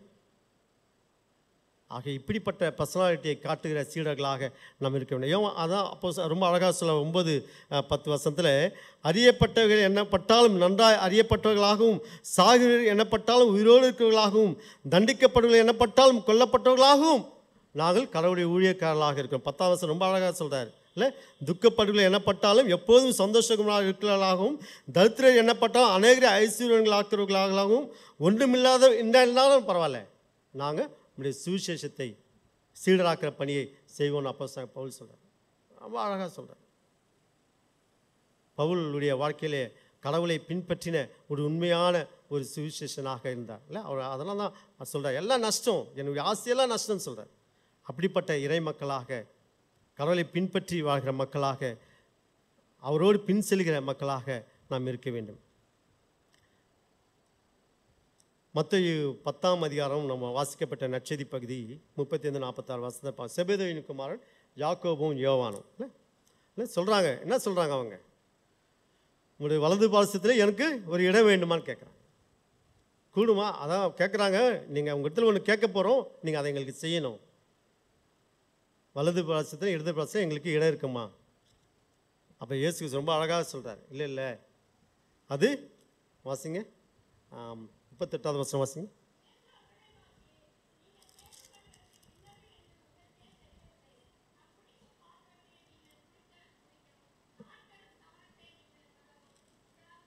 கூடுமா? இயேசு கிறிஸ்துவனை சாக்ரிஃபைஸ் பண்ண முடியுமா? இல்லை, இயேசு கிறிஸ்துவ திருப்பணிமணி நம்ம நடந்து செல்ல முடியுமா? தன் குடும்பத்தை விட்டார் இல்லை. அவர் யூதேயாவில் அவருக்கு எதிர்ப்பு இருந்தது, குடும்பத்திலே எதிர்ப்பு இருந்தது. ஆனாலும் அவருடைய திருப்பணி இல்லை, அனைத்தையும் தம் மரணத்தை நினைவு கூர்ந்தும், ஆனால் அவருடைய திருப்பணி 3 வருடம் திருப்பணியை ரொம்ப அழகாக செய்து முடித்தார். ஆகவே என்ன என் பாத்திரத்தில், நான் குடிக்கிற பாத்திரத்தில் நீங்கள் பானம் பண்ண முடியுமா? நான் பெறுகிற ஸ்நானத்தை நீங்கள் பெற முடியுன்றாங்க. இல்லை இல்லை, ஆனாலும் என்னுடைய இது இல்லை. வாசிங்க 40வது வசனம் வாசிங்க.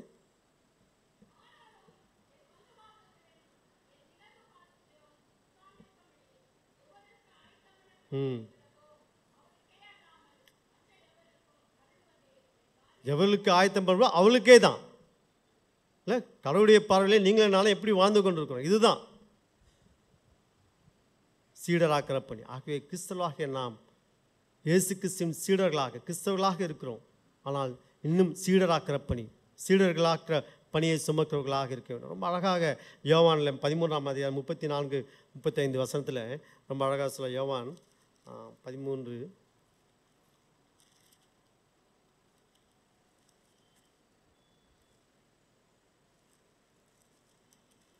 34-35.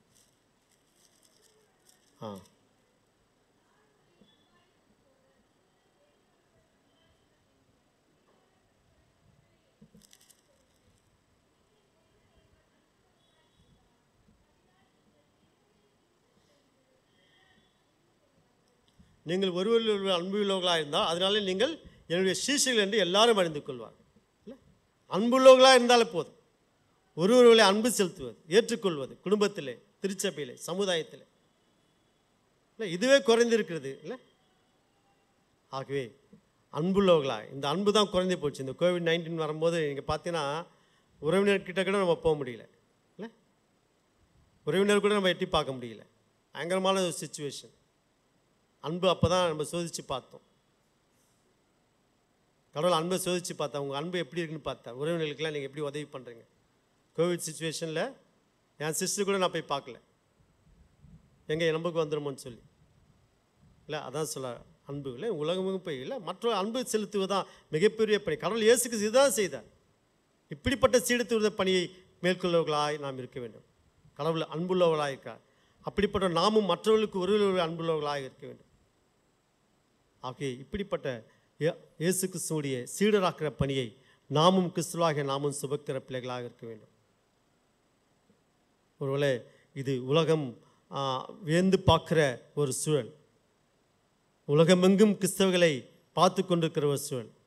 இவர்கள் என்ன செய்து கொண்டிருக்கிறார்கள்? ஏன்னா கிறிஸ்தவர்களுக்கு தான் இந்த கட்டளை கொடுக்கப்பட்டிருக்குது, நீங்கள் உலகமெங்கும் போய். ஒருவேளை ஒரு குறுகிய வட்டத்துக்குள்ளார ஏதோ ஒரு திருச்சபை குடும்ப வாழ்வு இப்படியாக இல்லாமல் சுவிசேஷத்தை அறிவிக்கின்ற வாழ்வு. எல்லா திருச்சபையும் சுமக்குது. திருச்சபை திருச்சபையாக மாற வேண்டும். திருச்சபை என்பது உலகத்தின் மையம். யூதர்களாக அதான் கருதுனாங்க. எங்கெல்லாம் திருச்சபை இருக்குதோ அங்கெல்லாம் உலகத்தின் மையமாக திருச்சபையை கருதினார்கள். ஆகவே இந்த இடத்துல இந்த திருச்சபை உலகத்தின் மையமாக இருக்குது. இதன் மூலமாக சுவிசேஷத்தை அறிவிக்கின்றோம், அநேகருக்கு சுவிசேஷத்தை அறிவிக்கின்றோம். ஆனால் அதை பணியை தொடர்ந்து சோர்வு இல்லாமல் செய்கிறவர்களாக அநேகரை சீடாக்கிற பணியை செய்வோம். கடவுள் நம்மையும் நம்முடைய அர்ப்பணிப்பையும் ஆசீர்வதிப்பாராக. கண்களின் மூடி நாம் இறைவேண்டல் செய்வோம். எங்கள் அதிகமாய் நேசிக்கிற எங்கள் அன்புள்ள ஆண்டவரே, பசுத்தமான இந்த காலை வேலைக்காக உமக்கு நன்றி செலுத்துகிறோம். ஆண்டவர், உம்முடைய பிள்ளைகளாக நாங்கள் ஒன்று சேர்ந்திருக்கிறோம். ஆண்டவரை ராஜாரிக ஆசாரிய கூட்டமாக, நீ தெரிந்து கொள்ளப்பட்ட ஜனங்களாக ஆண்டவரே நாங்கள் உம்மை சூழ்ந்திருக்கிறோம். அப்பா ஆண்டவர், நீ எங்களுக்கு கொடுக்கப்பட்ட கட்டளை, நீங்கள் உலகமெங்கும் போய் சகல ஜாதிகளும் சீஷராக்கி பிதா குமாரன் பசுத்தாவி நாமத்தினாலே ஞானஸ்தானம் கொடுங்கள் என்று சொன்ன வண்ணமாக அப்படிப்பட்ட பணியை சுமக்கின்ற பிள்ளைகளாக நாங்களும் உம்முடைய சீடர்களாக ஏற்றுக்கொண்டு அநேகரை சீடராக்கிற பணியை சுமக்கிறவர்களாக எங்களை அர்ப்பணிக்க கிருபை தாருங்கள். ஆண்டவரே, நாங்கள் உம்மை பின்பற்றி வருகிற பிள்ளைகளாக உலக பிரமாண சம்பத்துக்கள் எல்லாத்தையும் வெறுத்து ஆண்டவரை உம்முடைய சிலுவையை எடுத்துக்கொண்டு பின்பற்றுகிற பிள்ளைகளாக நாங்கள் இருக்க கிருபத்தின் ஜெபிக்கிறோம். அதன் மூலமாக இந்த உலகத்திலே உம்முடைய இறையரசை கட்டப்பட நாங்கள் ஒரு கருவியாக இருக்க கிருபை தாரும். துதிக்கான மகிமை அனைத்தும் உமக்கே செலுத்துகிறோம். மீட்பர் இயேசுவின் இனிய நாமத்தில் ஜெபத்தை எடுக்கிறோம் எங்கள் ஜீவன நல்ல பிதாவே, ஆமென்.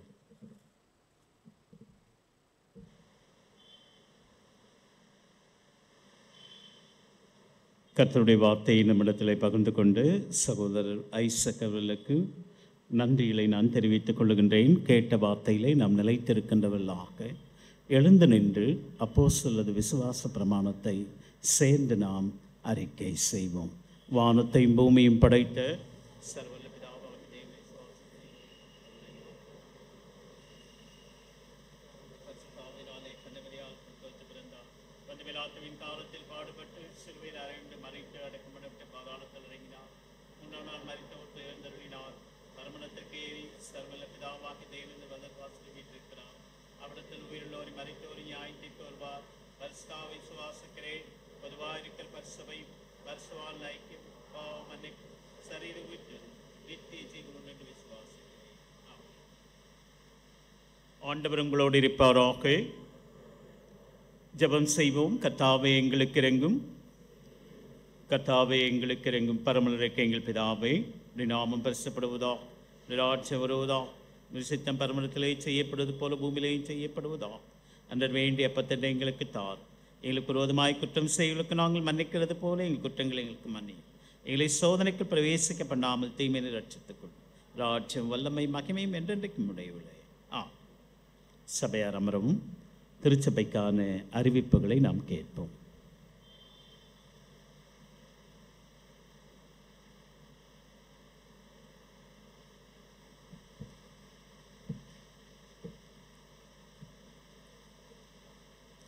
அறிவிப்புகள். திருச்சபை மக்கள் அனைவருக்கும் இயேசு கிறிஸ்துவின் திருப்பெயரால் வாழ்த்துக்களை தெரிவித்துக் கொள்கிறோம். இன்று தேவ செய்தி அளித்த திரு ஐசக் ஐயா அவர்களுக்கும் திருச்சபையின் சார்பில் நன்றி தெரிவித்துக் கொள்கிறோம். இன்று ஆல்டருக்கு மலர்கொத்து வழங்கிய குடும்பத்தினருக்கு திருச்சபையின் சார்பில் நன்றி தெரிவித்துக் கொள்கிறோம். இன்று மாலை 6:30 மணிக்கு ஆராதனை வாலிபர் ஐக்கிய சங்கத்தினால் நடத்தப்படும். இன்று ஆராதனைக்கு பின் திடப்படுத்தல் வகுப்பு நடைபெறும். ஆராதனைக்கு பின் வாலிப ஐக்கிய சங்கத்தின் ஜெப கூடுகை நடைபெறும். 2024ஆம் ஆண்டின் மிஷன் ஃபெஸ்டிவல் நம்முடைய ஆலயத்தில் 7/7/2024 கொண்டாடப்படுகிறது என்பதை மகிழ்ச்சியுடன் தெரிவித்துக் கொள்கிறோம்.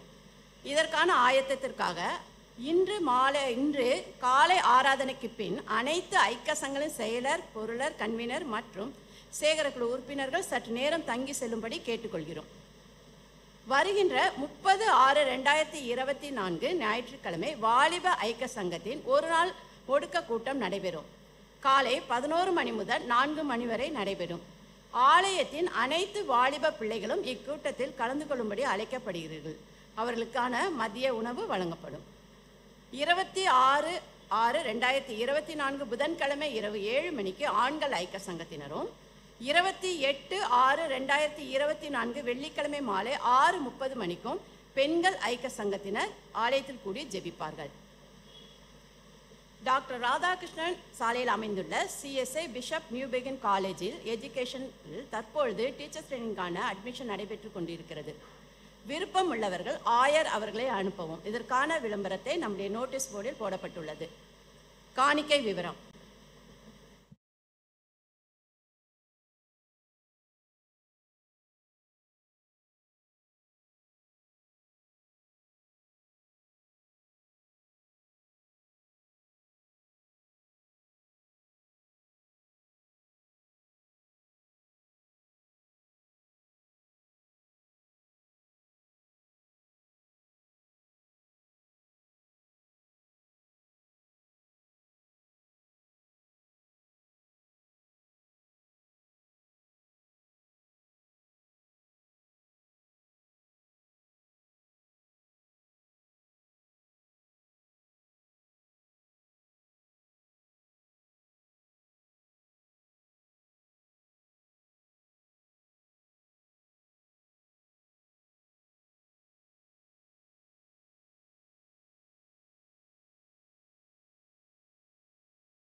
இவ்வாரத்தில் பிறந்த நாளை காண்பவர்கள் 23/6/2024 இன்று திருமதி சி. கிரேஸ் செல்லதுரை, 25/6/2024 திருமதி எஸ்தர் ஜெயக்குமாரி, திரு எஸ். ஸ்டீஃபன், 26/2024 திருமதி கெசியால் ராஜேந்திரன், திரு ஜஸ்டின் ஜான், திரு பிரகாஷ் பிரபு, செல்வி ஜெகேவா ஷீபா, 28/6/2024 திரு இஸ்ரேல் ஜெயக்குமார், திரு கிரண்ராஜ், செல்வி ஜெனி பிரிசில்லா, 29/6/2024 ஜோரன் ஜான் ஜாக்சன், திருமதி உஷா ராணி கிறிஸ்டி.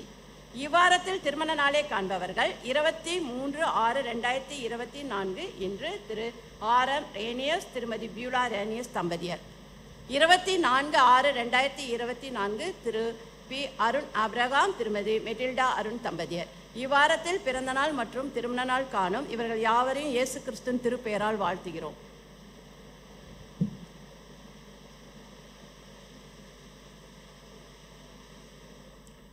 அறிவிப்பிலை நாம் கேட்ட வண்ணமாக இந்த ஆண்டு நற்செய்தி பெருவிழா நம்முடைய ஆலயத்திலே வருகின்ற ஜூலை மாதம் முதல் ஞாயிறிலே 7/7/2024 அன்று காலை 8 மணிக்கு துவங்க இருக்கின்றது. ஆகவே இதை குறித்த ஆலோசனையை ஆராதனை முடிந்த பின்னதாக செயலர், பொருளர், சேகர குழு உறுப்பினர்கள், ஐக்கிய குழுக்களின் பொறுப்பாளர்கள், கன்வீனர்கள் அனைவரும் கலந்து கொண்டு இந்த குறுகிய காலத்தில் நாம் இந்த நற்செய்தி பெருவிழாவை கொண்டாட இருக்கின்றோம். ஆகவே அதை குறித்த ஒரு பார்வையை நாம் பெற ஆராதனை முடிந்த பின்னதாக இருந்து செல்ல அன்போடு அழைக்கின்றேன். இந்த நாளிலும் வருகின்ற நாட்களிலும் தங்கள் பிறந்த நாட்களையும் திருமண நாட்களை காணுகின்ற திருச்சபையின் அங்கத்தினர்களுக்கும் ஏனைய மக்களுக்கும் வாழ்த்துக்களையும் தோத்திரங்களை நான் தெரிவித்துக் கொள்ளுகின்றேன். வாழ்விலே அநேக பிறந்த நாட்களையும் திருமண நாட்களையும் கண்டு குடும்பத்திற்கும் திருச்சபைக்கும் சமுதாயத்திற்கும் சிறந்தவர்களாக வாழ வாழ்த்துகின்றேன். திருமண அறிக்கை.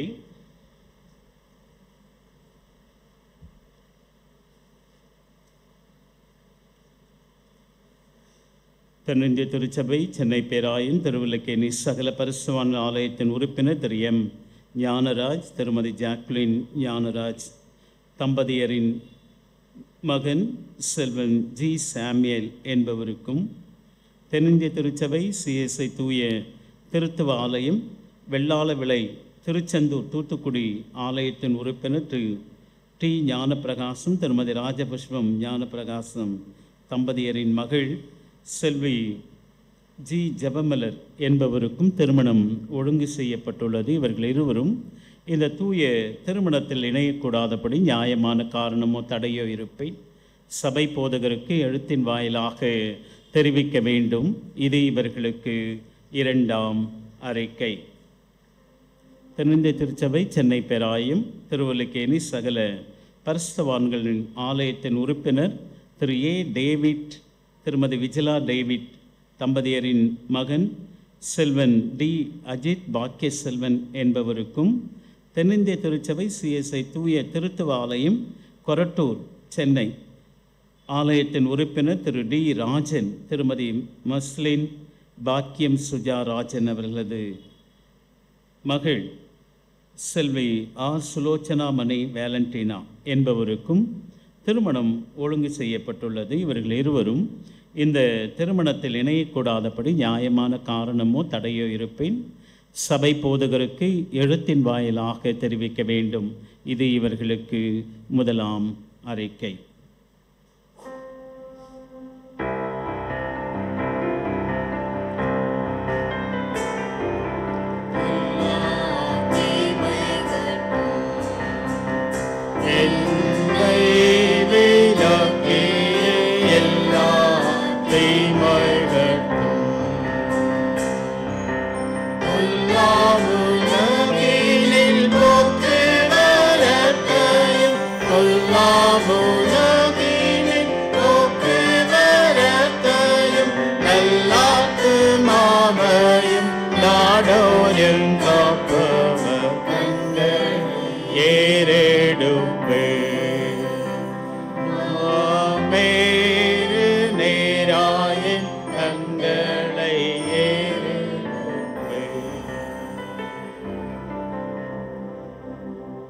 ஜெபம் செய்வோம்.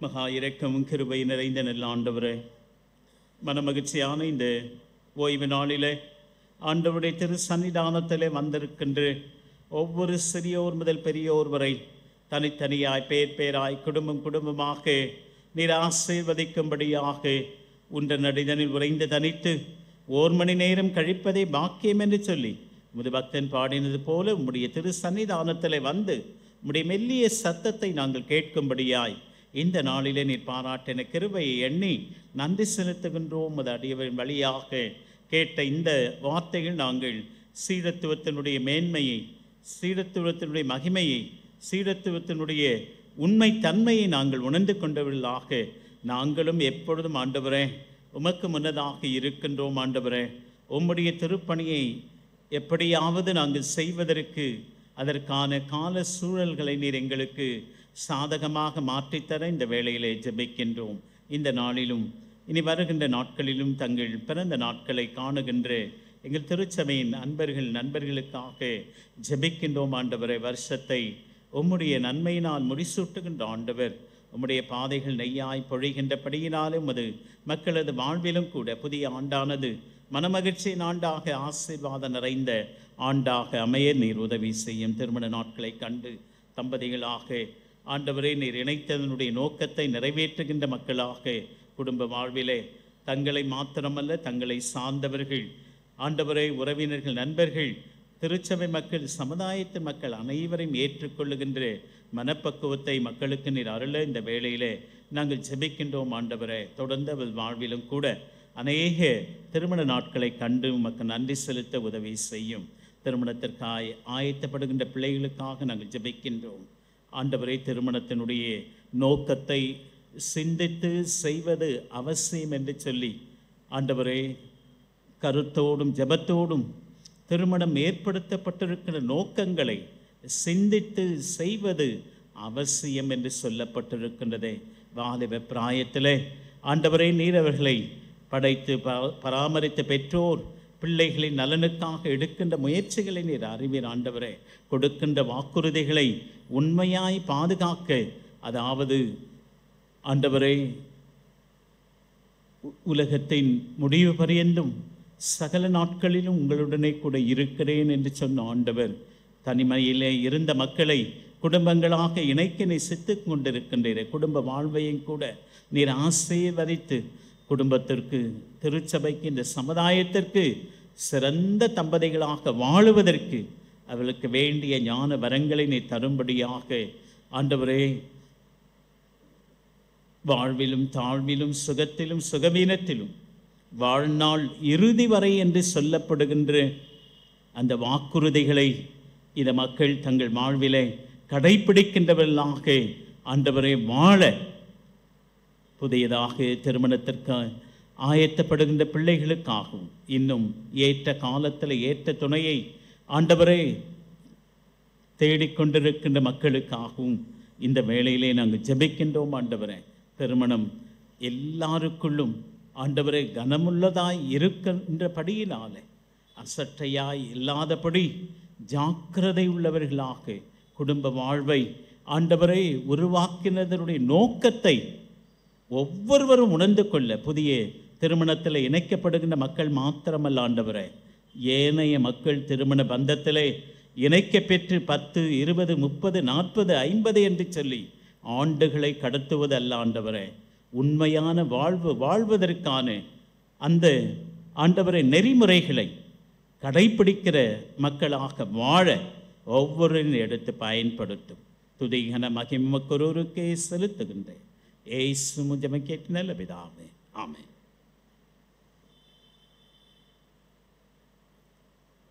வாலிபர் ஐக்கிய குழுவினர் ஆலய ஆராதனை முடிந்த பின்னதாக தங்கிச் செல்ல உங்களை அன்போடு நான் கேட்டுக்கொள்ளுகின்றேன். அவர்கள் அடுத்த ஞாயிறிலே வாலிபர் ஐக்கிய ஞாயிறாக நமது ஆலயத்திலே நடைபெற இருக்கின்றது. ஆகவே வாலிப பிள்ளைகள் அனைவரும் தவறாமல் தங்கிச் செல்ல அன்போடு நான் கேட்டுக்கொள்ளுகின்றேன்.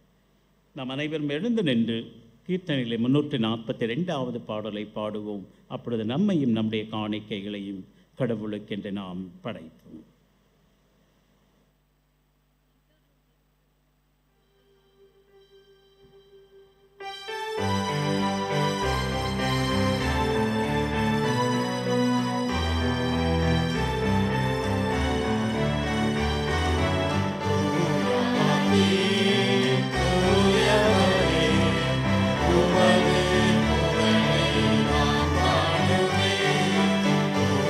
Hallelujah.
செய்வோம்.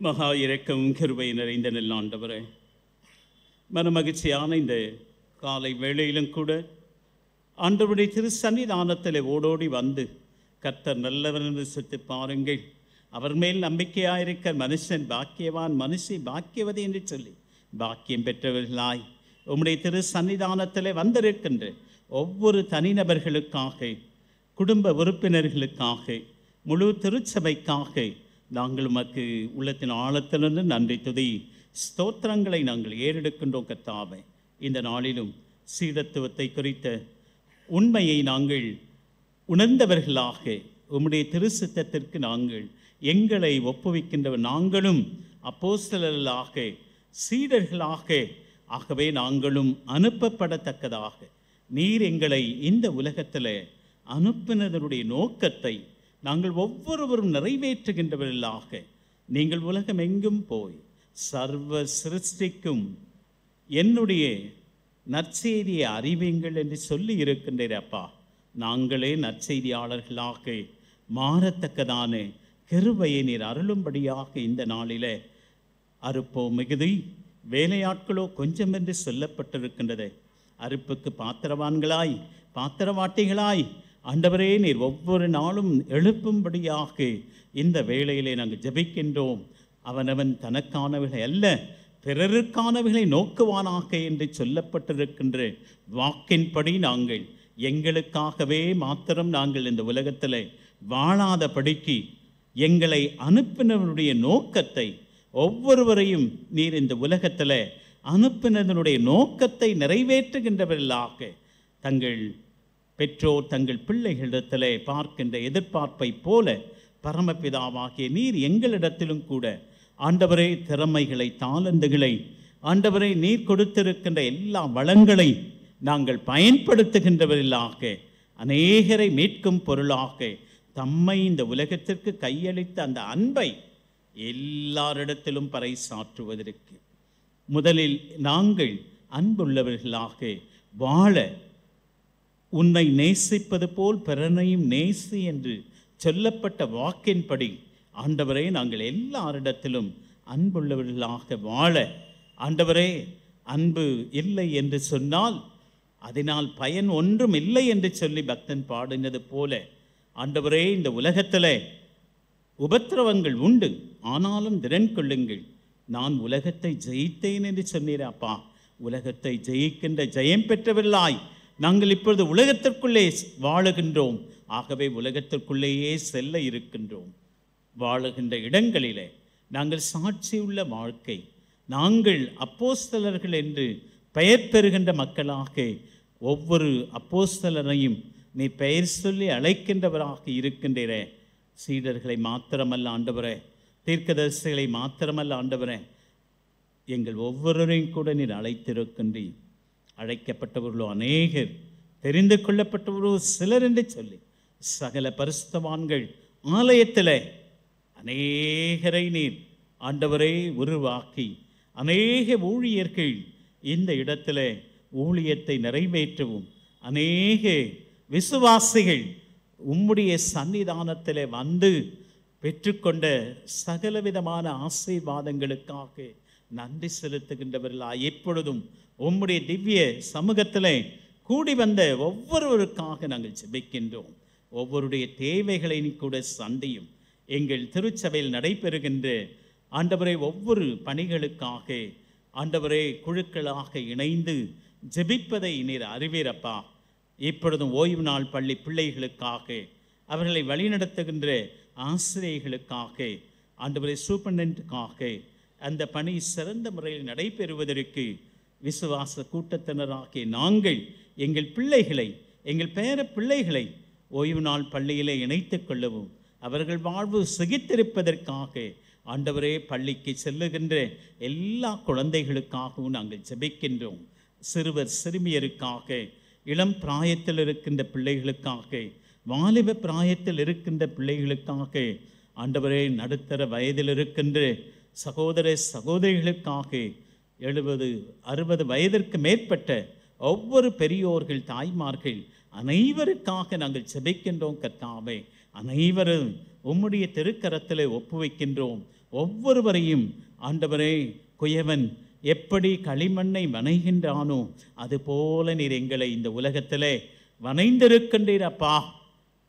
அதற்கேற்ற பலனை நாங்கள் பெறுகின்றவர்களாக இந்த உலகத்திலே நீர் கொடுத்திருக்கின்ற பணிகளை செய்வதற்கு, உலக பிரகாரமான பணிகளை செய்து கொண்டிருக்கின்ற ஒவ்வொருவருக்காக கொடுத்த பணிகளை சிறந்த முறையிலே செய்து முடித்து ஓய்வு பெற்று இல்லங்களிலே இருக்கின்ற 60, 70, 80, 90, 100 என்று இந்த வயதிலே இருக்கின்ற ஒவ்வொரு பெரியோர்களுக்காக நாங்கள் ஜெபிக்கின்றோம். பலவீனத்திலே சுகவீனத்திலே இருக்கின்றவர்களுக்காக, மருத்துவமனைகளில் அனுமதிக்கப்பட்டு ஆண்டவரை சிகிச்சை பெறுகின்றவர்களுக்காக, மருத்துவர்கள், செவிலியர்கள், உதவியாளர்கள் ஒவ்வொருவருக்காக நாங்கள் ஜெபிக்கின்றோம். மருத்துவமனைக்கு போக முடியாமல் இல்லங்களிலேயே இருக்கின்ற ஒவ்வொரு அடியவர்களுக்காகவும் ஜெபிக்கின்றோம் அப்பா. உம்முடைய காயப்பட்ட கரத்தை நீட்டி எனக்கு சித்தமுண்டு சுத்தமாக என்று சொன்னீரே. பலவீனத்தின் மத்தியிலே சுகவீனத்தின் மத்தியிலே இல்லங்களிலேயே இருக்கின்ற கோடான கோடி மக்கள் உண்டு அப்பா. அவர்களை நீர் கண்ணோக்கி பாரும். அவருடைய பலவீனங்களை நீர் அப்புறப்படுத்தும். ஆயுசு நாட்களை நீர் பெருக பண்ணும் அப்பா. திருச்சபையில் நடைபெறுகின்ற நிகழ்வுகள் எல்லாவற்றிலே உம்முடைய திருக்கரம் தங்கி இருக்கட்டும். ஐக்கிய குழுக்களிலே தங்களை இணைத்து கொண்டு ஜெபித்து கொண்டிருக்கின்ற ஒவ்வொரு உறுப்பினர்களுக்காக ஆண்டவரே நாங்கள் ஜெபிக்கின்றோம். வாலிப பிள்ளைகளுக்காக நாங்கள் ஜெபிக்கின்றோம். திருச்சபையிலே குடும்பத்திலே நீர் அவர்களை பெற்றோருக்கு பெரியோருக்கு கீழ்ப்படிந்து நடக்கின்ற பிள்ளைகளாக, படிக்கின்ற பிள்ளைகள், படித்து முடித்திருக்கின்ற பிள்ளைகள், பணியாற்றுகின்ற பிள்ளைகள், பணியில்லாமல் கஷ்டப்படுகின்ற பிள்ளைகள், இப்படிப்பட்டவர்களுக்காக நாங்கள் ஜெபிக்கின்றோம். நீர் அவர்களது தேவைகளை சந்திக்க வல்லவராக இருக்கின்றீர். கேளுங்கள் அப்பொழுது கொடுக்கப்படும் ஆண்டவர். பிள்ளைகளின் நலனுக்காக பெற்றோரும் பெற்றோர்களின் நலனை விரும்பி பிள்ளைகள் சிறந்த முறையில் பெற்றோருக்கு மனமகிழ்ச்சியை கொடுக்கின்றவர் பிள்ளைகளாக நாளொருமே நீ பொழுதொரு வண்ணமாய் வளர வாழ நீர் உதவி செய்யும். கல்லூரிகளிலும் ஆண்டவரை மேல்நிலைப் பள்ளியிலும் உயர்நிலைப் பள்ளியிலும் நடுநிலைப் பள்ளியிலும் ஆரம்ப பள்ளியிலும் படித்து கொண்டிருக்கின்ற எல்லா குழந்தைகளுக்காக பிள்ளைகளுக்காக நாங்கள் ஜெபிக்கின்றோம் கர்த்தாவே. அனுப்பினருடைய நோக்கத்தை பிள்ளைகள் நிறைவேற்றத்தக்கதாக உலக பிரகாரமான காரியங்களிலே ஊடகங்களின் ஆண்டவரே ஊடகங்களின் மூலமாக அநேக விதமான தடைகளப்பா, அந்த தடைகளை நீக்கி போடுகின்ற ஆண்டவர் நீர் இருக்கின்றேப்பா. ஊடகங்களின் வழியாக பிள்ளைகள் ஆண்டவரே அதற்கு தங்களை அடிமைப்படுத்தினவர்களாக இருக்கின்றார்களே. ஒரு விசை நீர் ஆண்டவரே அவர்கள் பிள்ளைகள் கல்லூரிகளிலே படிக்கின்ற படிப்பை அதிகமாய் படிப்பதற்கு தேவையான ஞானத்தை, அறிவை, +2 10th ஸ்டாண்டர்ட் படிக்கின்ற பிள்ளைகள் இப்படி ஒவ்வொரு பிள்ளைகளும் இந்த கல்வியாண்டினுடைய நோக்கத்தை நிறைவேற்றுகின்ற பிள்ளைகளாக முதலிலிருந்தே படிக்கத்தக்கதாக ஆண்டவரே ஆசிரியர் பெருமக்கள் கற்றுக் கொடுக்கின்ற பேராசிரியர் பெருமக்கள் கற்றுக் கொடுக்கின்ற எல்லா காரியங்களையும் தங்கள் மனதிலே பதித்தவர்களாக சிறந்த முறையிலே படிக்கின்றவர்களாக இந்த நாளிலும் MBBS முடித்து நன்றி செலுத்தின மகனுக்காக நாங்கள் ஜெபிக்கின்றோம். இந்த நாளிலும் கூட ஆண்டவரை எக்ஸாம் எழுதுகின்ற பிள்ளைகளுக்காக நாங்கள் ஜெபிக்கின்றோம். அந்த பிள்ளைகள் அவர்களது நோக்கத்தை அறிந்து சிறந்த முறையில் ஆண்டவரே தேர்வுகளை எழுதத்தக்கதாக MBBS முடித்து MDக்காக இந்த நாளிலே என்ட்ரன்ஸ் எழுதுகின்ற பிள்ளைகளுக்காக நாங்கள் ஜெபிக்கின்றோம். அந்த பிள்ளைகளும் சிறந்த முறையில் எழுதவும் எதிர்கால வாழ்வு இந்த சமூகத்தின் கையிலே பெற்றோர் பிள்ளைகளை ஒப்புவித்திருக்கின்றார்களே சிறந்த முறையில் சிகிச்சை அளிக்கின்ற பிள்ளைகளாக கொடுக்கின்ற பிள்ளைகளாக வாழ தெய்வரீர் உதவி செய்ய இந்த வேளையில் நாங்கள் ஜெபிக்கின்றோம் அப்பா. எங்களது திருச்சபையிலே நடைபெற இருக்கின்ற வாலிபர் ஐக்கிய கூட்டத்திற்காக அதற்காக பிள்ளைகள் ஆயத்தப்படுவதை அறிவீர். பிள்ளைகளை ஆண்டவரை ஆயத்தப்படுத்துகின்ற பெற்றோருக்காக திருச்சபைக்காக நாங்கள் நன்றி செலுத்துகின்றோம். மற்ற பிள்ளைகளை விட எங்கள் பிள்ளைகள் சிறந்தவர்களாக எல்லா விதத்திலும் இயேசு ஆண்டவர் நீர் எப்படி ஞானத்திலும் வளர்த்தியிலும் தேவ கிருபையில் மனுஷர் தயவிலும் அதிகமாக வளர்ந்தீரோ அதே போல எங்கள் பிள்ளைகள் மற்ற பிள்ளைகளுக்கு சாட்சியுள்ள பிள்ளைகளாக வாழ மனம் போன போக்கிலே வாழாதபடிக்கு தங்களை உண்மையும் உத்தமமாய் காத்து கொள்ளுகின்ற நல்ல உள்ளங்களை பிள்ளைகளுக்கு நீர் அருளத்தக்கதாக இந்த வேளையிலே ஜெபிக்கின்றோம். திருச்சபையின் செயலருக்காக, பொருளருக்காக, சேகரக்குழு உறுப்பினர்களுக்காக நாங்கள் ஜெபிக்கின்றோம். திருச்சபையின் வளர்ச்சியிலே ஆண்டவரே அவர்கள் முழுவதுமாக ஒப்பு கொடுத்து திருச்சபையின் வளர்ச்சியிலே அதிகமாக நீர் எடுத்து பயன்படுத்தி வருகின்றீர். ஒருவன் எனக்கு ஊழியம் செய்வானானால் பிதாவானவர் கனப்படுத்துவார் என்று சொல்லி இந்த கனமான ஊழியத்திற்கு இவர்களையும் இந்த சகல பரிசுத்தவான்கள் ஆலய குடும்பத்தில் நீர் இவர்களை தெரிந்து கொண்டு செய்கின்ற ஒவ்வொரு பணிகளுக்காக நடைபெறுகின்ற விழாக்களில் முழுவதுமாக தங்களை ஒப்பு கொடுத்து திருச்சபையின் தேவைகளை சந்தித்து கொண்டிருக்கின்ற எங்கள் திருச்சபையின் குடும்பங்கள் ஒவ்வொன்றிற்காக ஒவ்வொருடைய கையின் பிரயாசங்களையும் கூட அதிகமாக நீர் ஆசீர்வதித்து தாரும் அப்பா. வியாபாரத்திலே தங்களை இணைத்து கொண்டிருக்கிறவர்களுக்காக, புதிய தொழில்களை துவங்குகின்றவர்களுக்காக நாங்கள் ஜெபிக்கின்றோம் கர்த்தாவே. போட்டி பொறாமை மிகுந்த இந்த உலக வாழ்க்கையில் நீர் போதும் என்று சொல்லி உம்மை அவர்கள் முன்வைத்து ஆண்டவரே அவர்கள் செய்கின்ற தொழிலாக இருக்கட்டும், வியாபாரங்களாக இருக்கட்டும் அப்பா, நீர் அவர்களுக்கு போதுமானவராய் இம்மட்டும் உதவி செய்த எபனேசரே இனிமேலும் கூட இம்மானுவேலராய் ஒவ்வொருவருடைய தேவைகளை நீ சந்திக்கத்தக்கதாக மத்திய மாநில அரசாங்கத்தில் பணியாற்றி கொண்டிருக்கின்றவர்களுக்காக நாங்கள் ஜெபிக்கின்றோம். அவர் செய்கின்ற பணிகள் உண்மையும் உத்தமமாய் செய்யத்தக்கதாக ஆண்டவரே நீர் உதவி செய்ய இந்த வேளையிலே ஜெபிக்கின்றோம். அனுதின பணிகளை செய்து அதன் வழியாக ஆண்டவரே ஊதியம் பெறுகின்ற மக்களுக்காகவும் கூட நாங்கள் ஜெபிக்கின்றோம். அவர்களது ஒவ்வொருடைய தேவைகளையும் கூட நீர் சந்திக்க வல்லவராக இருக்கின்றப்பா.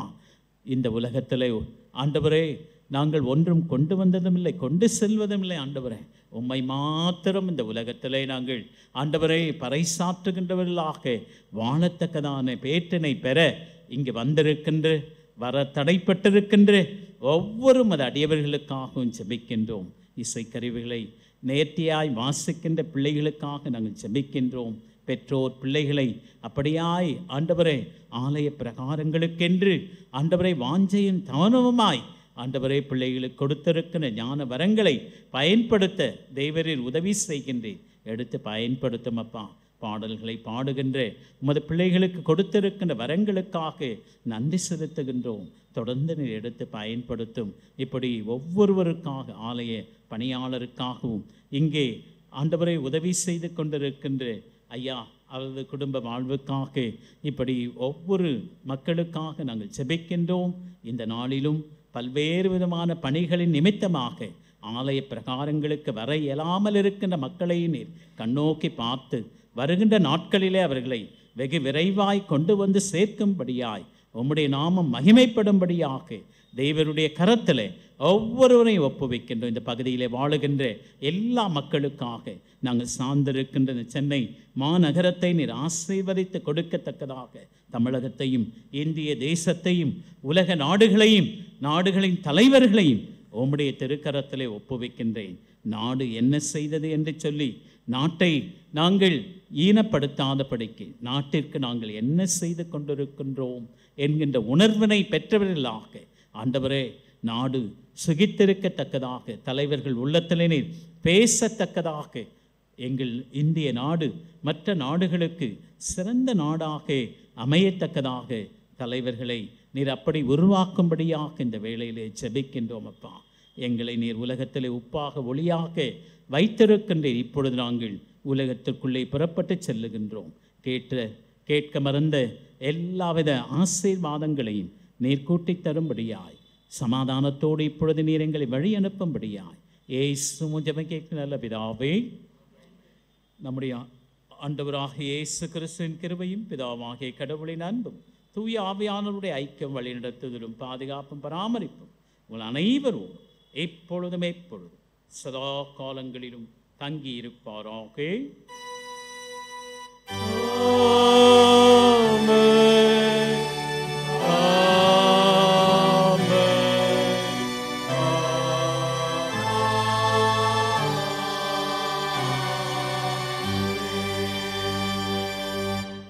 நாம் அனைவரும் எழுந்து நின்று முடிவு பாடலாக தெய்வ ஆசீர்வாதத்தோடு அடியாரை அனுப்பும் என்கிற பாடலை சேர்ந்து பாடும்.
ஆண்டவர் உங்களோடு இருப்பாராக. சமாதானத்தோடு புறப்பட்டு செல்லுவோம். எல்லாருக்கும் தோத்துறோம்.